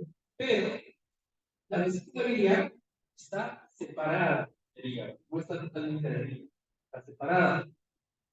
Entonces, si nosotros extraemos la vesícula biliar, vamos a tener una pequeña fosita ahí. Eso se llama la fosita de la vesícula biliar. Y ahora van a ver la importancia que tiene esa fosita de la vesícula biliar. Cuando vemos esto se llama segmentación. ¿Cómo se dan cuenta que es segmentación? Porque es de cuidado. La segmentación de cuidado nos da 8 segmentos hepáticos. ¿Cuál es el segmento hepático más importante? El segmento número 1, es el más especial. Más, además deben recordar. Entonces, si ven la imagen de la izquierda, en este caso, esta imagen de la izquierda nos permite ver la cara parietal. Aquí tenemos el segmento 2, segmento 3, segmento 4, segmento 5, 6, 7 y 8. ¿Cómo nos acordábamos de esto? Haciendo el puño. Ya muchos se acordarán de esto. Segmento 2, 3, 4, 5, 6, 7 y 8. Con el puño nos podemos acordar de los 8 segmentos que tenemos en el hígado. No se olviden. Hacemos el puño así, tenemos 2, 3, 4, 5, 6, 7 y 8.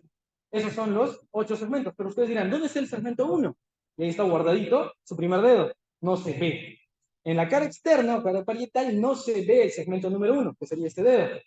El segmento 1 solo se ve desde la cara visceral. En cambio, el segmento 8 no se ve en la cara visceral, pero sí se ve en la cara parietal. Vean acá, cara visceral. 1, 2, 3, 4, 5, 6, 6, 7, nada más. Y el 8 es el único que no se ve. Se pueden preguntar cualquiera de esas dos cosas, donde se ven cada uno de estos segmentos. Ahora, estas líneas antisólidas, ¿qué estructuras nos van a dar? Primero, ven acá. Esta que separa el 2, 3 y el 4, ¿verdad? El ligamento falciforme. Pero aquí les pueden preguntar, ¿el ligamento falciforme divide el hígado en lóbulo derecho y lóbulo izquierdo? ¿Qué? No, no lo divide el lóbulo izquierdo y el lóbulo derecho. ¿Quién divide el lóbulo izquierdo y el lóbulo derecho al hígado? La línea de Cantemir. Así se escribe.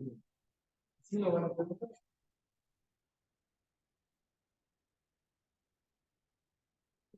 Esta línea de Cantemir va a ser la línea que está trazada desde dónde?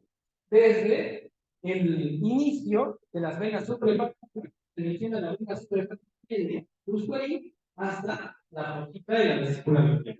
Esa es la línea de Cantemir. La línea de Cantemir sí nos divide en un lóbulo hepático y un lóbulo hepático izquierdo. Entonces, tenemos bien delimitado el sector 4 y ahora tenemos que buscar por el 2 de 3 y la línea que separa el 8, 5, el 6, 7. Esta línea es la fisura portal lateral y esta es la fisura portal medial. Ambas fisuras portales ¿no? De esta manera al izquierdo. Tenemos los 8 segmentos determinados, pero no son los únicos segmentos que debemos manejar. Bueno, no es la única clasificación, perdón, que debemos manejar. Solo segmentos no tenemos que acordarnos solo así. Hay otra que se conoce como sectores. No confunden.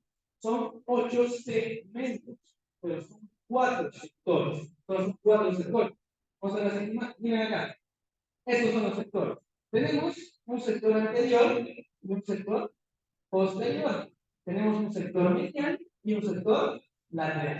Así lo dividimos. Sector anterior y posterior, sector medial y lateral. Yo les pregunto, el sector lateral, ¿qué segmentos del hígado contiene? ¿Qué segmentos del hígado contiene el sector lateral? Muy bien, el segmento 2 y el 3. ¿Qué segmentos contiene el sector anterior? Quedan 5 y el 8. Contiene el 5 y el 8. Como es anterior, miren, si este es el segmento anterior, tenemos el 5 y el 8. ¿Ya? Ahora, me pregunto, ¿qué segmentos contiene el sector medial? Al 4. Muy bien, al 4. Al 4. Acá está el elemento falciforme y acá tenemos la línea de punto. El punto viene así. Hacia la línea. Esa es la línea de cáncer, ¿ok? Entonces tenemos los sectores. ¿Y para qué nos sirve hablar de estos sectores? Cuando hablamos de drenaje de la vía biliar, tenemos las vías hepáticas. Y acá también hay líneas que van a drenar de acuerdo a sectorización. Tenemos el conducto biliar derecho y el conducto biliar izquierdo, que se van a unir y van a formar el conducto biliar común. Pero eso es después, eso es por fuera del hígado. Ahora estamos viendo por dentro. El biliar derecho se drena por el ramo anterior y el ramo posterior, que son los segmentos 5 y 8, 6 y 7. Y el conducto izquierdo tenemos un ramo medial justo se condice con el sector medial y tenemos un ramo lateral que es justo el sector lateral que van a drenar el segmento 4, el segmento 2, 3. Y aquí alguien se puede preguntar, ahí están del 2 al 8, ¿qué ocurre con el segmento número 1? La respuesta es que el segmento número 1 es drenado por ambos, por el conducto biliar derecho y por el conducto biliar izquierdo. Ambos drenan el segmento número 1. ¿Cómo se llama el segmento número 1? Segmento, bueno, lóbulo caudal. Lóbulo caudal, lóbulo testigo. Bastante inferior. Si vemos esta imagen, ¿verdad? Tenemos el lóbulo cuadrado y acá tenemos el lóbulo caudado. Segmento 1, tenemos el segmento 4. Seguimos. Ya. Ahora continuamos con la vía principal, la extrahepática. Está compuesto primero por los conductos hepáticos. Teníamos un conducto hepático derecho y un conducto hepático izquierdo. Se juntan, forman un solo conducto. ¿Cómo se llama este conducto que están formando? ¿Cómo se llama? Este es el derecho. Después de ver los sectores, se juntan y forman el conducto, ¿no? Común. Después, más delgado, viene el cístico. Este es el cístico. Y el cístico se une con el conducto común, forman ¿qué? Al, nunca se olvide, tipo Leo, forma el coledo, que tiene 6 milímetros de diámetro y 4 porciones. ¿Ya? Juntos forman el colédoco y el colédoco sí. El colédoco drena a nivel de dónde? Del duodeno, de la segunda porción del duodeno. Eso lo vamos a ver después todavía. Ahora no vamos a tocar duodeno. Entonces, tenemos conductos hepáticos, también se está pasando la vesícula biliar. La vesícula biliar. ¿Ya? Ahí está la vesícula biliar. A ver, esta vesícula se va a continuar con el conducto cístico y finalmente van a drenar, junto al conducto hepático común y van a formar al coledo. ¿Cuál es el que sí deben probarse el coledo? En sí, para los exámenes todos, pero luego después no quiero que se olviden del coledo. El más importante, el que más se menciona y el que más se obstruye en la clínica. Esa es la vía extrahepática. Conductos hepáticos, vesícula biliar, conducto cístico, coledo y su desembocadura. ¿Qué más estudiamos al coledo? Miren, acá tenemos una imagen donde vemos lo que hemos indicado ya, un producto que resuelve que después seguir la vesícula biliar, donde desemboca, que es en la cara posterolateral, y esto en conjunto, el hepático común más el coledoco se le llama la vía biliar principal. El conducto hepático común más el coledoco se conocen como vía biliar principal. Seguimos, tenemos primero la vesícula biliar, tiene capacidad de 30 a 50 mililitros y favorece la división en dos lóbulos, gracias a la línea de Cantti. No se olviden, ¿quién divide en dos lóbulos el hígado? La línea Cantti, lóbulo derecho y lóbulo izquierdo, no el ligamento falciforme. Desde ahora les adelanto, dice, siempre lo preguntan en verdad y falso. Falciforme no divide en lóbulos, sino la línea de Cantti. Luego tenemos un conducto cístico. Como ven esta imagen acá arriba, lo voy a acercar un poco.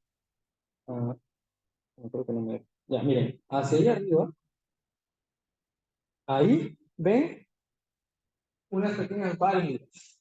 Son excrescencias o válvulas de Heister, o válvulas en espiral. Estas válvulas de Heister o válvulas en espiral solo se encuentran en el conducto cístico. Así se escribe, válvulas de Heister o válvulas en espiral. A su vez, en su desembocadura, el conducto cístico, al unirse con el hepático común, forman un ángulo de 40 grados en el 75% de los casos. Seguimos, miren, la vesícula biliar tiene las siguientes partes. Tiene un fondo, un cuerpo, un infundíbulo, un cuello y luego el conducto cístico. Hay un fondo de saco, que lo preguntaron en el examen anterior, en el último examen de abdomen, que se llama fondo de saco de carne. Este fondo de saco de carne se encuentra a nivel de infundíbulo. Algunos autores dicen que es constante, otros dicen que se forma gracias a un lito que se apoya en esa zona, pero lo que siempre estamos de acuerdo es que está en el infundíbulo. En el anfiteatro hay un par de muestras que tienen este fondo de saco. Es H-A-R-M-A-N-N. Ahora, infundíbulo, no se olviden, nivel de la vesícula biliar. Seguimos.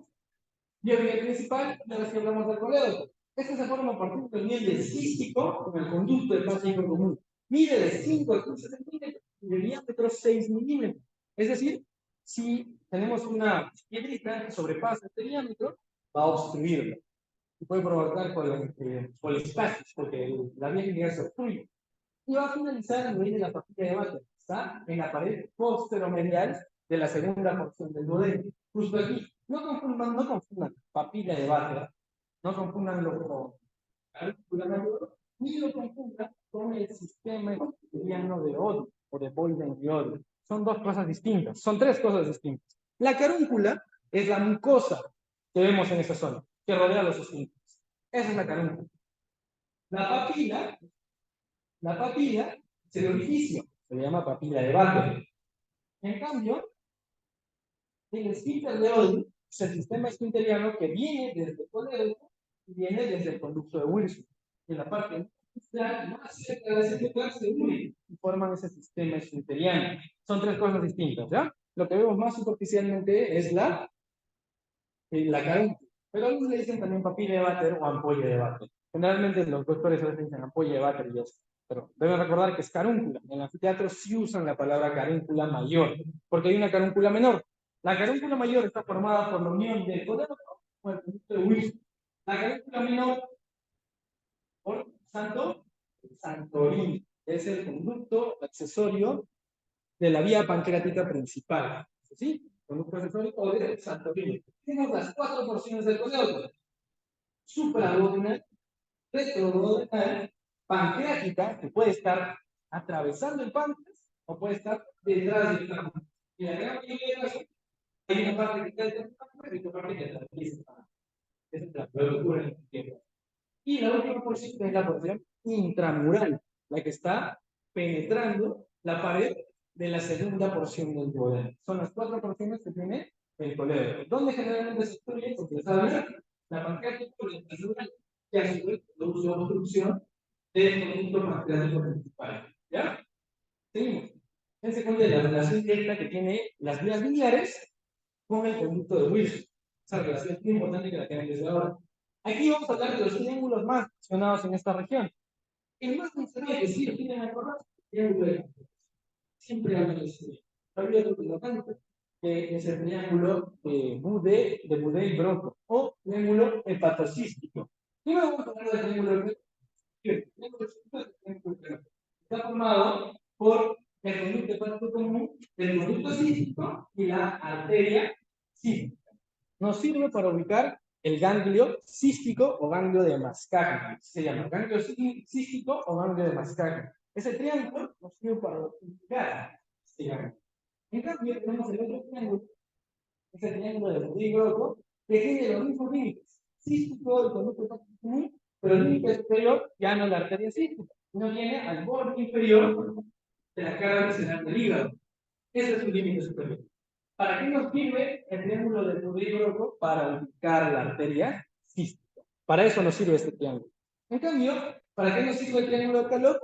Para ubicar al ganglio de Mascagni. Dos funciones distintas. Calot es tres límites bien descritos y siempre mencionados. En cambio, el triángulo de Boudet-Broca, menos conocido, también se le llama triángulo hepatocístico, porque tiene el hígado, que es el más grande. Conducto cístico, con borde inferior de la cara visceral del hígado. ¿Para qué sirve? Ubicar arteria cística. Calor, el límite del hepatocístico, que no esté bien. Esto lo vamos a pasar más rápido porque estamos hablando de receso cotoliconeo, pero por tiempo lo vamos a pasar. ¿Ya? Solo quiero hablar de una sola cuestión. Del epílogo. Vean acá, tenemos al hígado, tenemos al estómago. Tenemos aquí, el hígado tiene dos espacios peritoneo que se van a prolongar hacia la curvatura menor del estómago. Esta curvatura menor del estómago tiene dos bordes, un borde libre y un borde adherente hacia arriba. ¿El borde libre con qué se relaciona? El borde libre tiene una relación directa con qué? Con la triada portal. La triada portal. ¿Por qué decimos triada portal? Porque hay tres estructuras importantes ahí. Tenemos al, ¿cuál? Tenemos al colédoco, tenemos a, ¿qué arteria? La arteria hepática propia y una vena. ¿Cómo se llama la vena? La vena porta. Bien, la vena porta, conducto colédoco y arteria hepática propia forman la actividad que está justo en el borde libre del aumento menor. ¿Ok? Borde libre del aumento menor. Esta es la desigualdad, dejando el conducto cístico para luego formar el conducto colédoco, que justo viaja por esta zona. Tiene dos márgenes o dos bordes. Este sería el borde libre del que hablamos y luego más arriba el borde adherente. Derecho, borde libre. Y justo en esta zona marcamos el inicio del hiato de Winslow. Esto también es muy preguntado. ¿Qué es el hiato de Winslow? Es una estructura, un espacio o un hiato formado naturalmente. No hay que destacar nada. Ahí está. Y este hiato de Winslow tiene los siguientes límites. Posterior, la vena cava inferior. Anterior tenemos el pedículo hepático, o la arteria hepática, el color rojo, lo que ya hemos hablado. Luego tenemos superior, el último del hígado, y inferior, la primera porción del duodeno. Ahí tenemos rodeado el hiato de Winslow. ¿Para qué sirve el hiato de Winslow? Sirve para acceder a la transcavidad de los epiplones o bolso mental. ¿Qué es la transcavidad de los epiplones? ¿Qué es la bolsa mental? Un espacio que se encuentra detrás del aumento menor y detrás del estómago. Es un espacio virtual. Ya saben, totalmente cerrado. No existe durante una persona normal. Como no está tranquilo, sin patología, es normal. No existe este espacio. Pero en una alteración, ahí puede aparecer.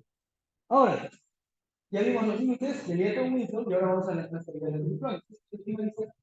Es un receso con forma de saco, enteramente cubierto por peritoneo, y por la cual la esencia inferior del aumento menor se forma toda la transcavidad de los epiplones. Ellos también, porque es esta transcavidad. Esos son los límites posteriores del estómago y el aumento menor, por lo menos creo que se acuerdan eso, está detrás del aumento menor y del estómago.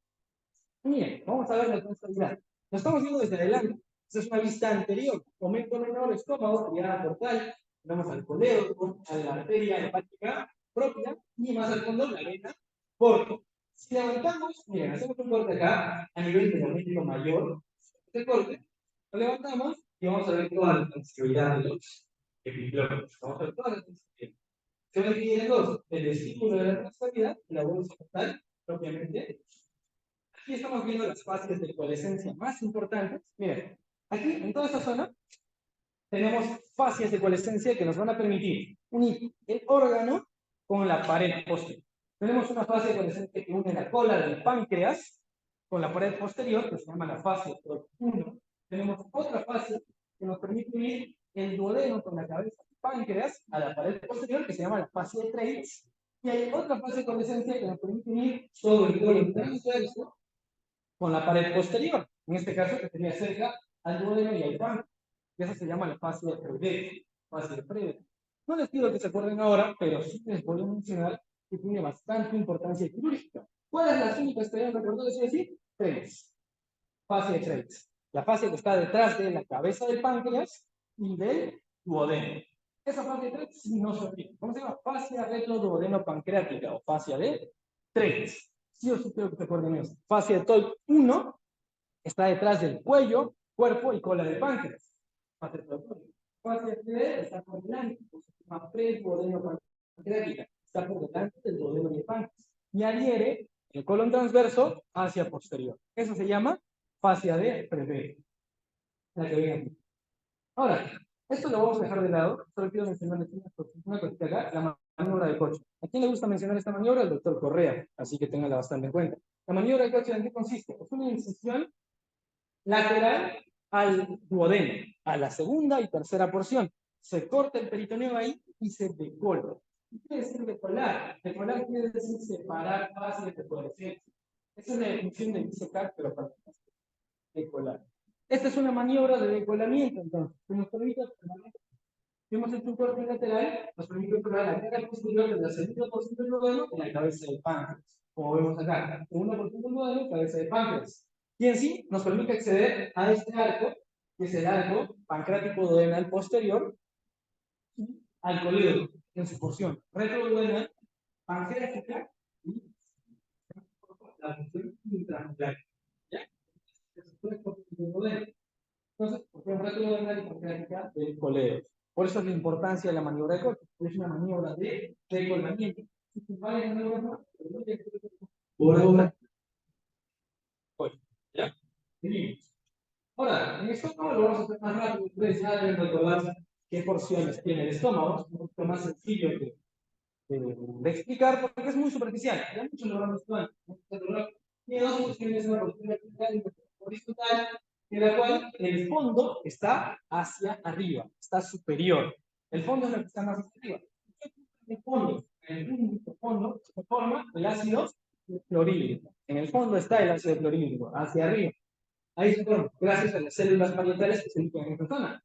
Luego tenemos el cuerpo gástrico y la extremidad inferior. Luego el manto pilórico y el conducto pilórico que se encuentra acá. Manto pilórico, conducto pilórico. Tiene dos curvaturas. Una curvatura mayor por toda esta zona donde se inserta el aumento mayor. Una curvatura menor donde está el decisión angular y se inserta el aumento menor. Curvatura menor y curvatura mayor. No se olviden, curvatura mayor relacionada con el mayor. La constitución anatómica es bastante más sencilla, es básicamente histología, así que tenemos las cosas, la muscular y la serosa. ¿A qué hacemos referencia con la capa serosa? Al peritoneo. ¿Y esta capa serosa? La vamos a dejar de lado porque ya hemos hablado del peritoneo. Nos vamos a centrar en la capa muscular, en una capa longitudinal y una capa circular. La única porción de todo el tubo digestivo que tiene tres capas musculares es el estómago. Tiene una capa profunda. Solo se ve en histología. En sí, ustedes deben acordarse para todo el tubo digestivo de la cile. ¿Qué quiere decir cile? Circular interna y longitudinal externa. Así se abre cile, longitudinal externa y circular interna. Esta longitudinal externa que forma la corbata del estómago y la circular está perpendicular al eje del estómago. Esta capa circular a nivel distal, justo al final del estómago, se engrosa. Y al engrosar se forma el píloro, el esfínter más distal del estómago. ¿Cuántos esfínteres tiene el estómago? Tenemos al píloro y al cardias, hacia arriba. Sí, hacia arriba tenemos cardias. ¿Qué quiero decir con eso? Van a agarrar el estómago y van a tocar el píloro y van a decir, está pobrecito, sí van a decir, no van a píloro. Pero cuando van a ver cardia, no van a sentir nada, va a parecer que es continuación del esófago. Esas sensaciones no tienen nada y porque no hay los alimentos, pero sí es un distinto, como esfínteres humanos. Es claro. El anatómico es interés. Ese esfínter después va a llegar hasta 6 meses. Pero es el esfínter fisiológico. ¿Por qué es el esfínter fisiológico? Porque hay estructuras adyacentes que van a favorecer que sea un esfínter. Por ejemplo, el diafragma favorece que sea un esfínter. El ligamento freno-esofágico favorece que sea un esfínter. La presión intraabdominal favorece que sea un esfínter. El ángulo de His favorece que sea un esfínter. Varias estructuras adyacentes van a favorecer que sea un esfínter. Por eso se llama esfínter fisiológico. No depende del músculo, sino de la estructura. Un cambio, el píloro, sí, por sí solito. Se engrosó el músculo y es un esfínter. ¿Ya? Son dos distintos, lo van a ver acá también. Esta es la parte interna, la parte interna, miren, en el medio tenemos el canal gástrico y todos los pliegues gástricos. Luego tenemos el cárdiax, todo esto es el cárdiax. Y ahí vemos las estructuras adyacentes. Y los fisiológicos, y hay controversia respecto a su descripción. Más claro lo vemos acá. Tenemos al diafragma plural, tenemos al ligamento freno-esofágico, tenemos al engrosamiento del epitelio de esta zona, el ángulo de His, todo eso nos permite favorecer ese es un esfínter fisiológico. Así que gracias a eso existe el cardio, más no hay engrosamiento muscular. Lo que sí hay es un engrosamiento mucoso, se le llama la roseta mucosa. Esta roseta mucosa se dirige entre esófago y estómago para endoscopía, no para anatomía. Para anatomía sí, ustedes lo ven externamente y no van a ver una marcada diferencia. ¿Ok? Seguimos entonces. Vemos las relaciones, esto lo van a estudiar ustedes, no voy a hablar mucho con ellos. Tenemos relaciones anteroposteriores y lo que está dividido en nivel de la transcavidad. Tenemos un espacio semilunar, esos son espacios que encontramos superficialmente. Tenemos el espacio semilunar de la B y el triángulo de la B. Ahora, lo que sí deben recordar, la vascularización. Tenemos el tronco celíaco hacia arriba. El tronco celíaco es la principal arteria de todo el espacio para nuestro cuerpo. Lo que está por encima del cinturón transverso está irrigado ¿por quién? Por la arteria, ¿cómo se llama? Tronco celíaco. El tronco celíaco irriga toda esta zona. El tronco celíaco tiene dos ramas terminales y una rama colateral. ¿Cuál es la rama terminal? Las ramas terminales son la arteria esplénica y la arteria hepática común. Hepática común a la derecha y esplénica a la izquierda. Lo van a ver en la imagen, miren acá. Acá a la izquierda, la esplénica y a la derecha la hepática común. Y hacia arriba, con la rama más corta, rama colateral, la gástrica izquierda. La gástrica izquierda da los vasos hepáticos, anterior y posterior. La esplénica va a dar la gástrica posterior, gástricas cortas y la gastromental izquierda. Vean acá. Toda esta entrará en la izquierda. La que viaja por la curvatura mayor, gastromental izquierda. Se va a anastomosar con la gastromental derecha, que la vamos a ver después. Ahora sí, hepática común. La hepática común tiene una rama hepática propia que se dirige hacia arriba, va a dar la gástrica derecha. Esa rama gástrica derecha, le están viendo acá, gástrica derecha, se anastomosa con la gástrica izquierda. Si queremos ser precisos, se anastomosa en el ramo posterior de la gástrica izquierda. Gástrica derecha se anastomosa con ramo posterior de gástrica izquierda. Y luego tenemos la arteria gastroduodenal, que es, en vez de irse para arriba, se va para abajo. Para arriba, de la hepática común, se va la hepática propia. Para abajo se va la gastroduodenal. Y esta gastroduodenal da varias ramas para el esófago, para el esófago no, para el duodeno y para el páncreas, pero da una rama que va a ir de nuevo al estómago, que se llama la arteria gastromental derecha. Esta arteria gastromental derecha se anastomosa con la gastromental izquierda. La curvatura mayor es otro arco de las gastromentales. ¿Ya, chicos? Seguimos entonces. Ahora vamos con la inervación. Eso es lo principal de este.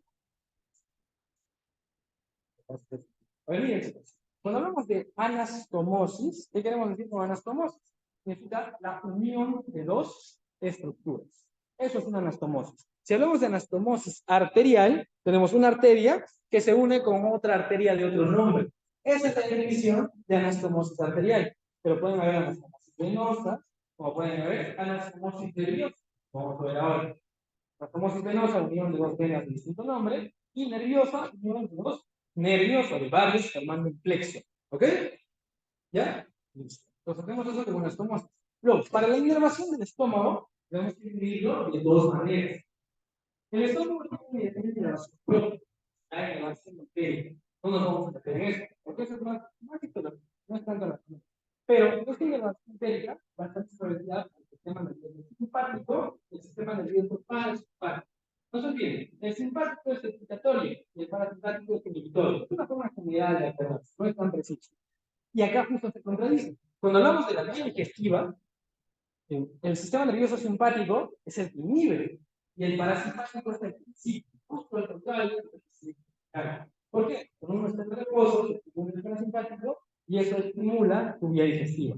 En cambio, cuando uno está en actividad o en acción de respuesta, miedo, el simpático se activa e inhibe el parasimpático. Por eso, cuando uno tiene que digerir a la hora de comer, y así me gusta acordarme, cuando uno tiene que digerir a la hora de comer, te empieza a dar sueño. Tienes que descansar para poder digerir mejor. Esta es la relación que tienes que tratar de hacer. Entonces, ¿quiénes van a dar las ramas para inervar eso? Primero matamos al simpático. El simpático está inervado o viene de los ramos esplácnicos. ¿Han escuchado de los ramos esplácnicos? No, vamos a ver que no. No, los esplácnicos son ramas de la cadena simpática que vienen desde el tórax. Ya deben haber hablado de la cadena simpática o cadena paravertebral. Son ganglios que se encuentran a nivel de toda la columna, lateral a los cuerpos vertebrales. Esos ganglios simpáticos a nivel del tórax emiten nervios que van a dirigirse hacia el abdomen.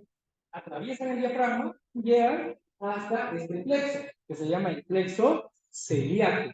Plexo solar. Este plexo celíaco, el plexo solar, recibe esos ramos esplácnicos y forma un plexo donde llegan todas estas ramitas. Pero no solo son simpáticos, sino van a llegar ahora sí los parasimpáticos. Estos parasimpáticos son ramas del nervio vago. Son ramas del nervio vago. El vago es un nervio, es un par craneal. ¿Qué par craneal es? ¿El número? Es el par craneal con un número básico. Este par craneal, como pueden ver ahí, viaja por el esófago. Vean aquí, viaja junto al esófago.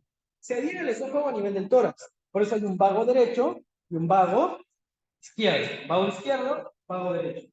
Pero al llegar al abdomen, cambian de disposición. Ya no hay un vago izquierdo y vago derecho, sino hay un vago anterior y un vago posterior. ¿Quién explica esto? La rotación de 90 grados fue el estómago.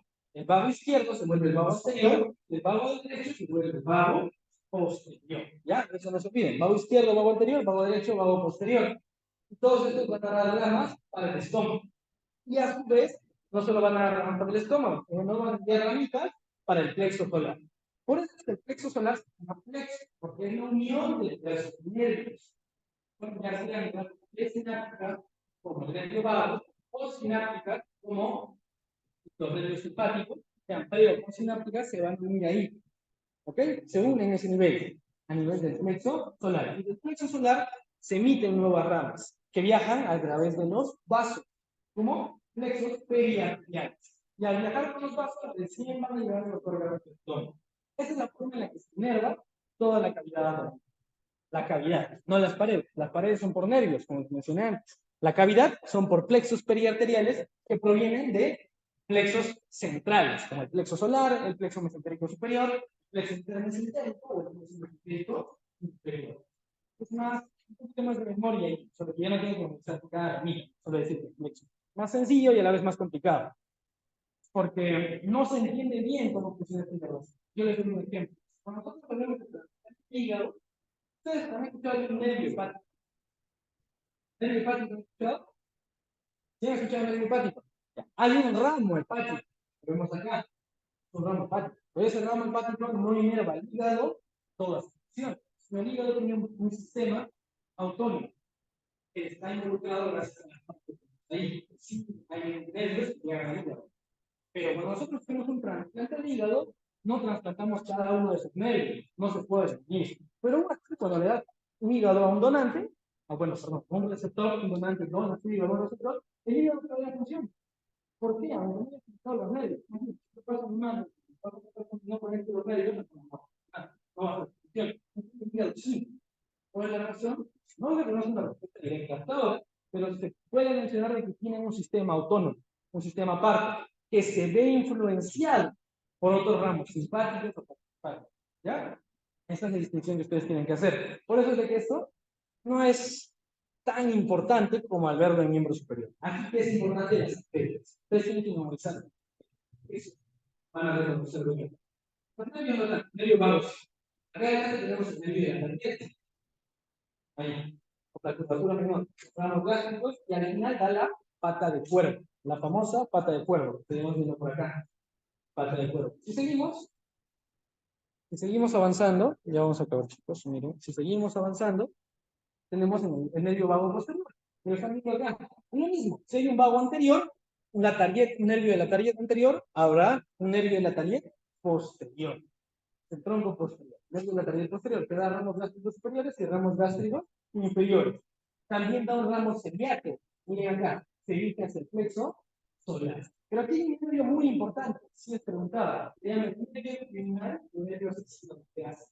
¿Por qué se le llama nervio asesino de grasa? Nervio criminal de grasa. Porque este nervio, que están viendo acá, es el nervio del fundus o del fondo gástrico. Este nervio es el que va a favorecer la producción de ácido clorhídrico. En la antigüedad, cuando uno se aquí, se prepara excepcional, pero esto producía otro gran tipo de alteraciones.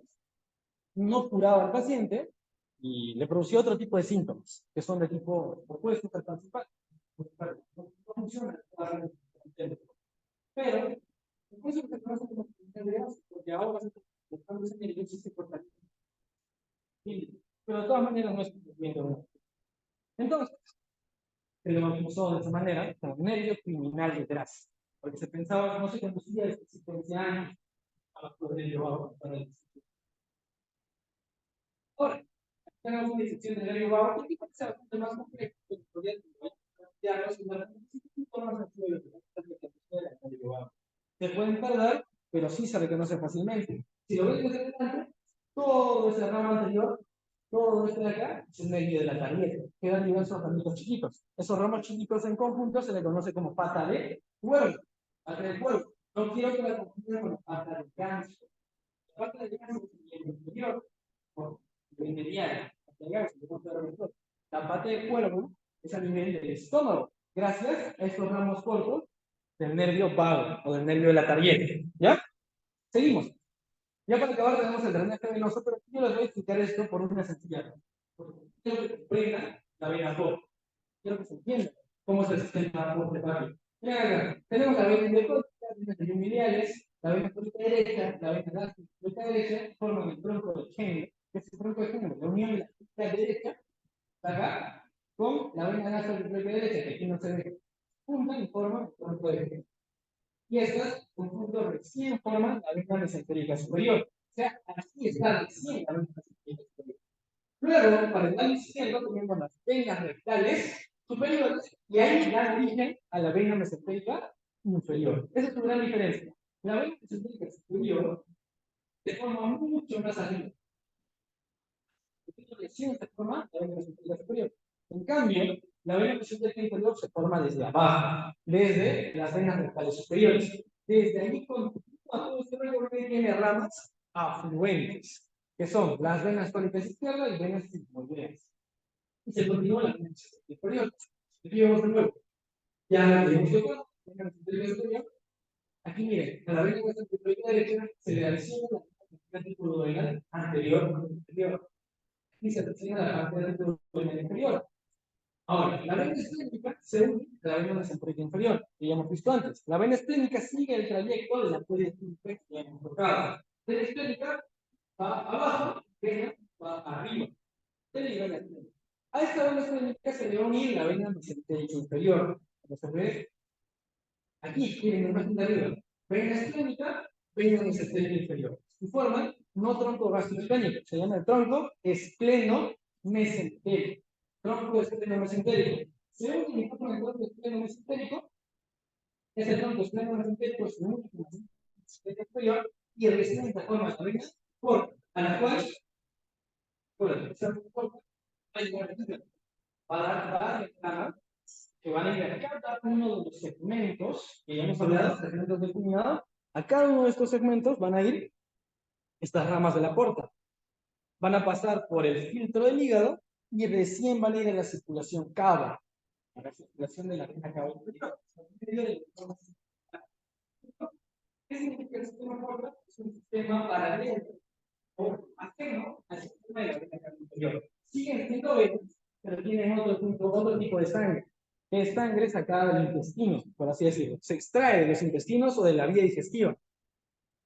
Y al extraerse de la vía digestiva tiene que pasar por un filtro. El filtro es el hígado. Entonces, todo eso se llama porta hepático. ¿Hay otro sistema porta? Sí. El sistema porta hipofisiario, por ejemplo. El sistema porta hipofisiario se encuentra a nivel del sistema nervioso central. Pero ahora el sistema porta es el que estamos tocando. Es un sistema paralelo. Ahora, miren, esto tiene que recordar. Acá tenemos la vena renal izquierda. ¿Por qué la color de color azul? La vena renal izquierda forma parte del sistema de la vena cava inferior, de color azul. Todo lo que forma el color de la vena porta es de color morado. En cambio, lo de color azul forma parte del sistema de la vena cava inferior.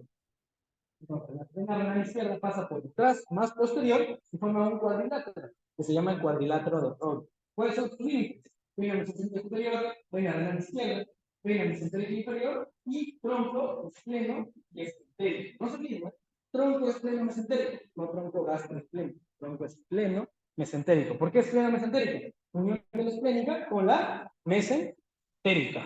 ¿Ya, chicos? Son los principales genes a nivel de todo el partido.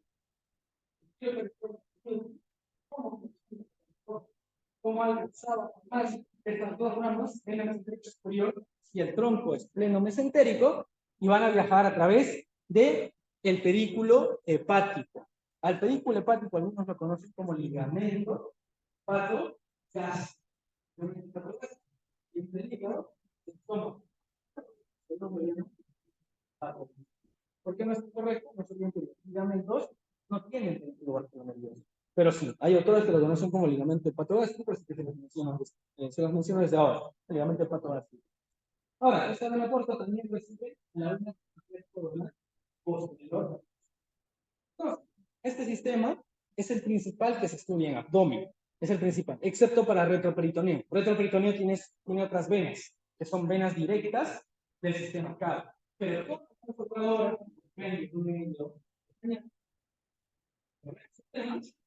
Estamos hablando del sistema porta hepático. Todas estas venas llegan antes a un perro y después al sistema de la vena cava. Y aquí, antes ya para terminar, chicos, una última pregunta. ¿Este sistema porta se comunica con el sistema de la cava? Sí, por vía.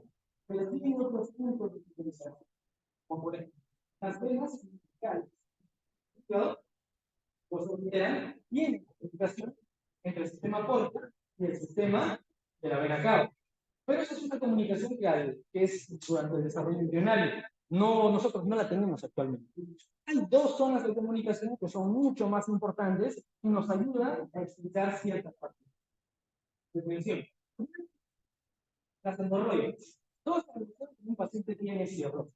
Si el paciente tiene cirrosis, el hígado se vuelve fibroso, más duro. Y por lógica, la sangre que llega por la vena porta no va a atravesar tan fácilmente para llegar a la vena cava inferior. Quiero que se acuerden así. No es tanto la explicación fisiopatológica, pero la sangre pasa más difícil hacia la vena cava inferior.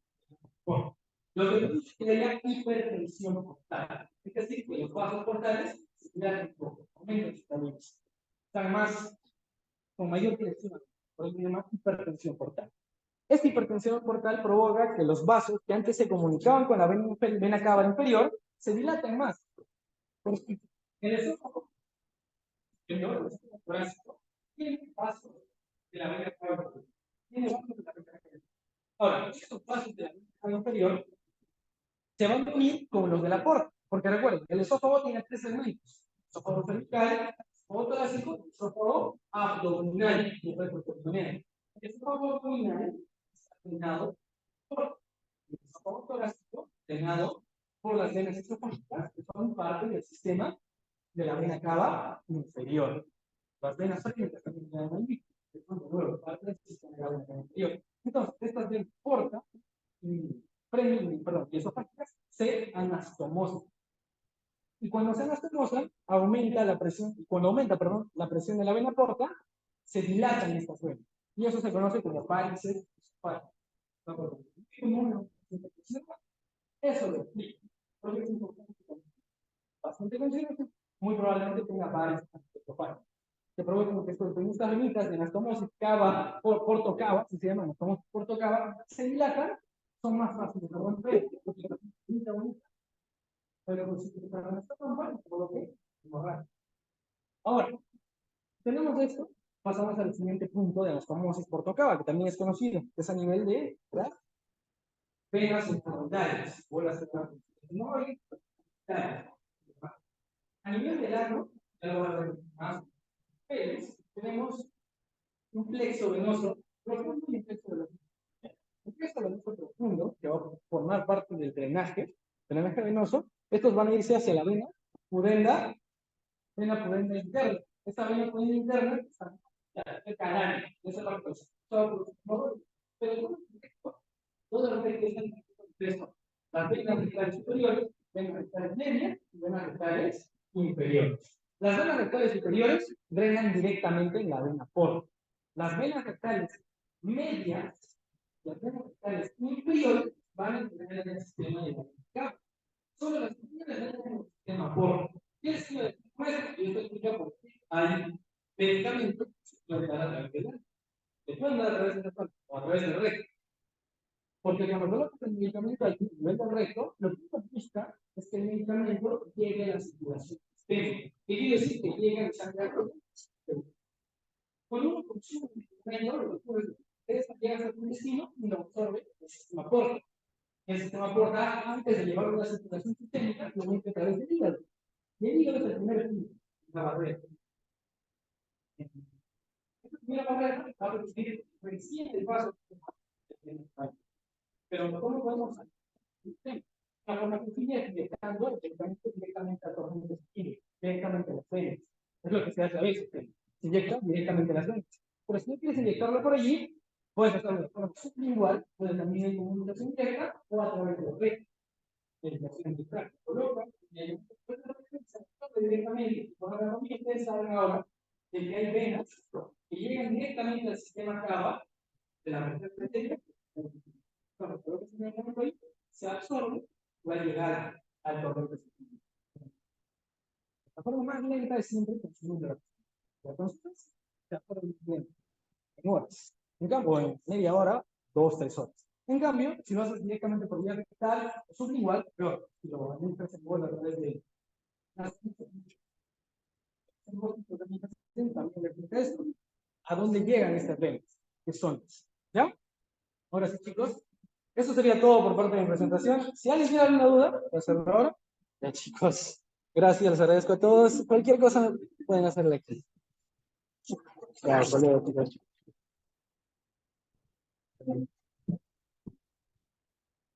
Gracias, chicos. Gracias.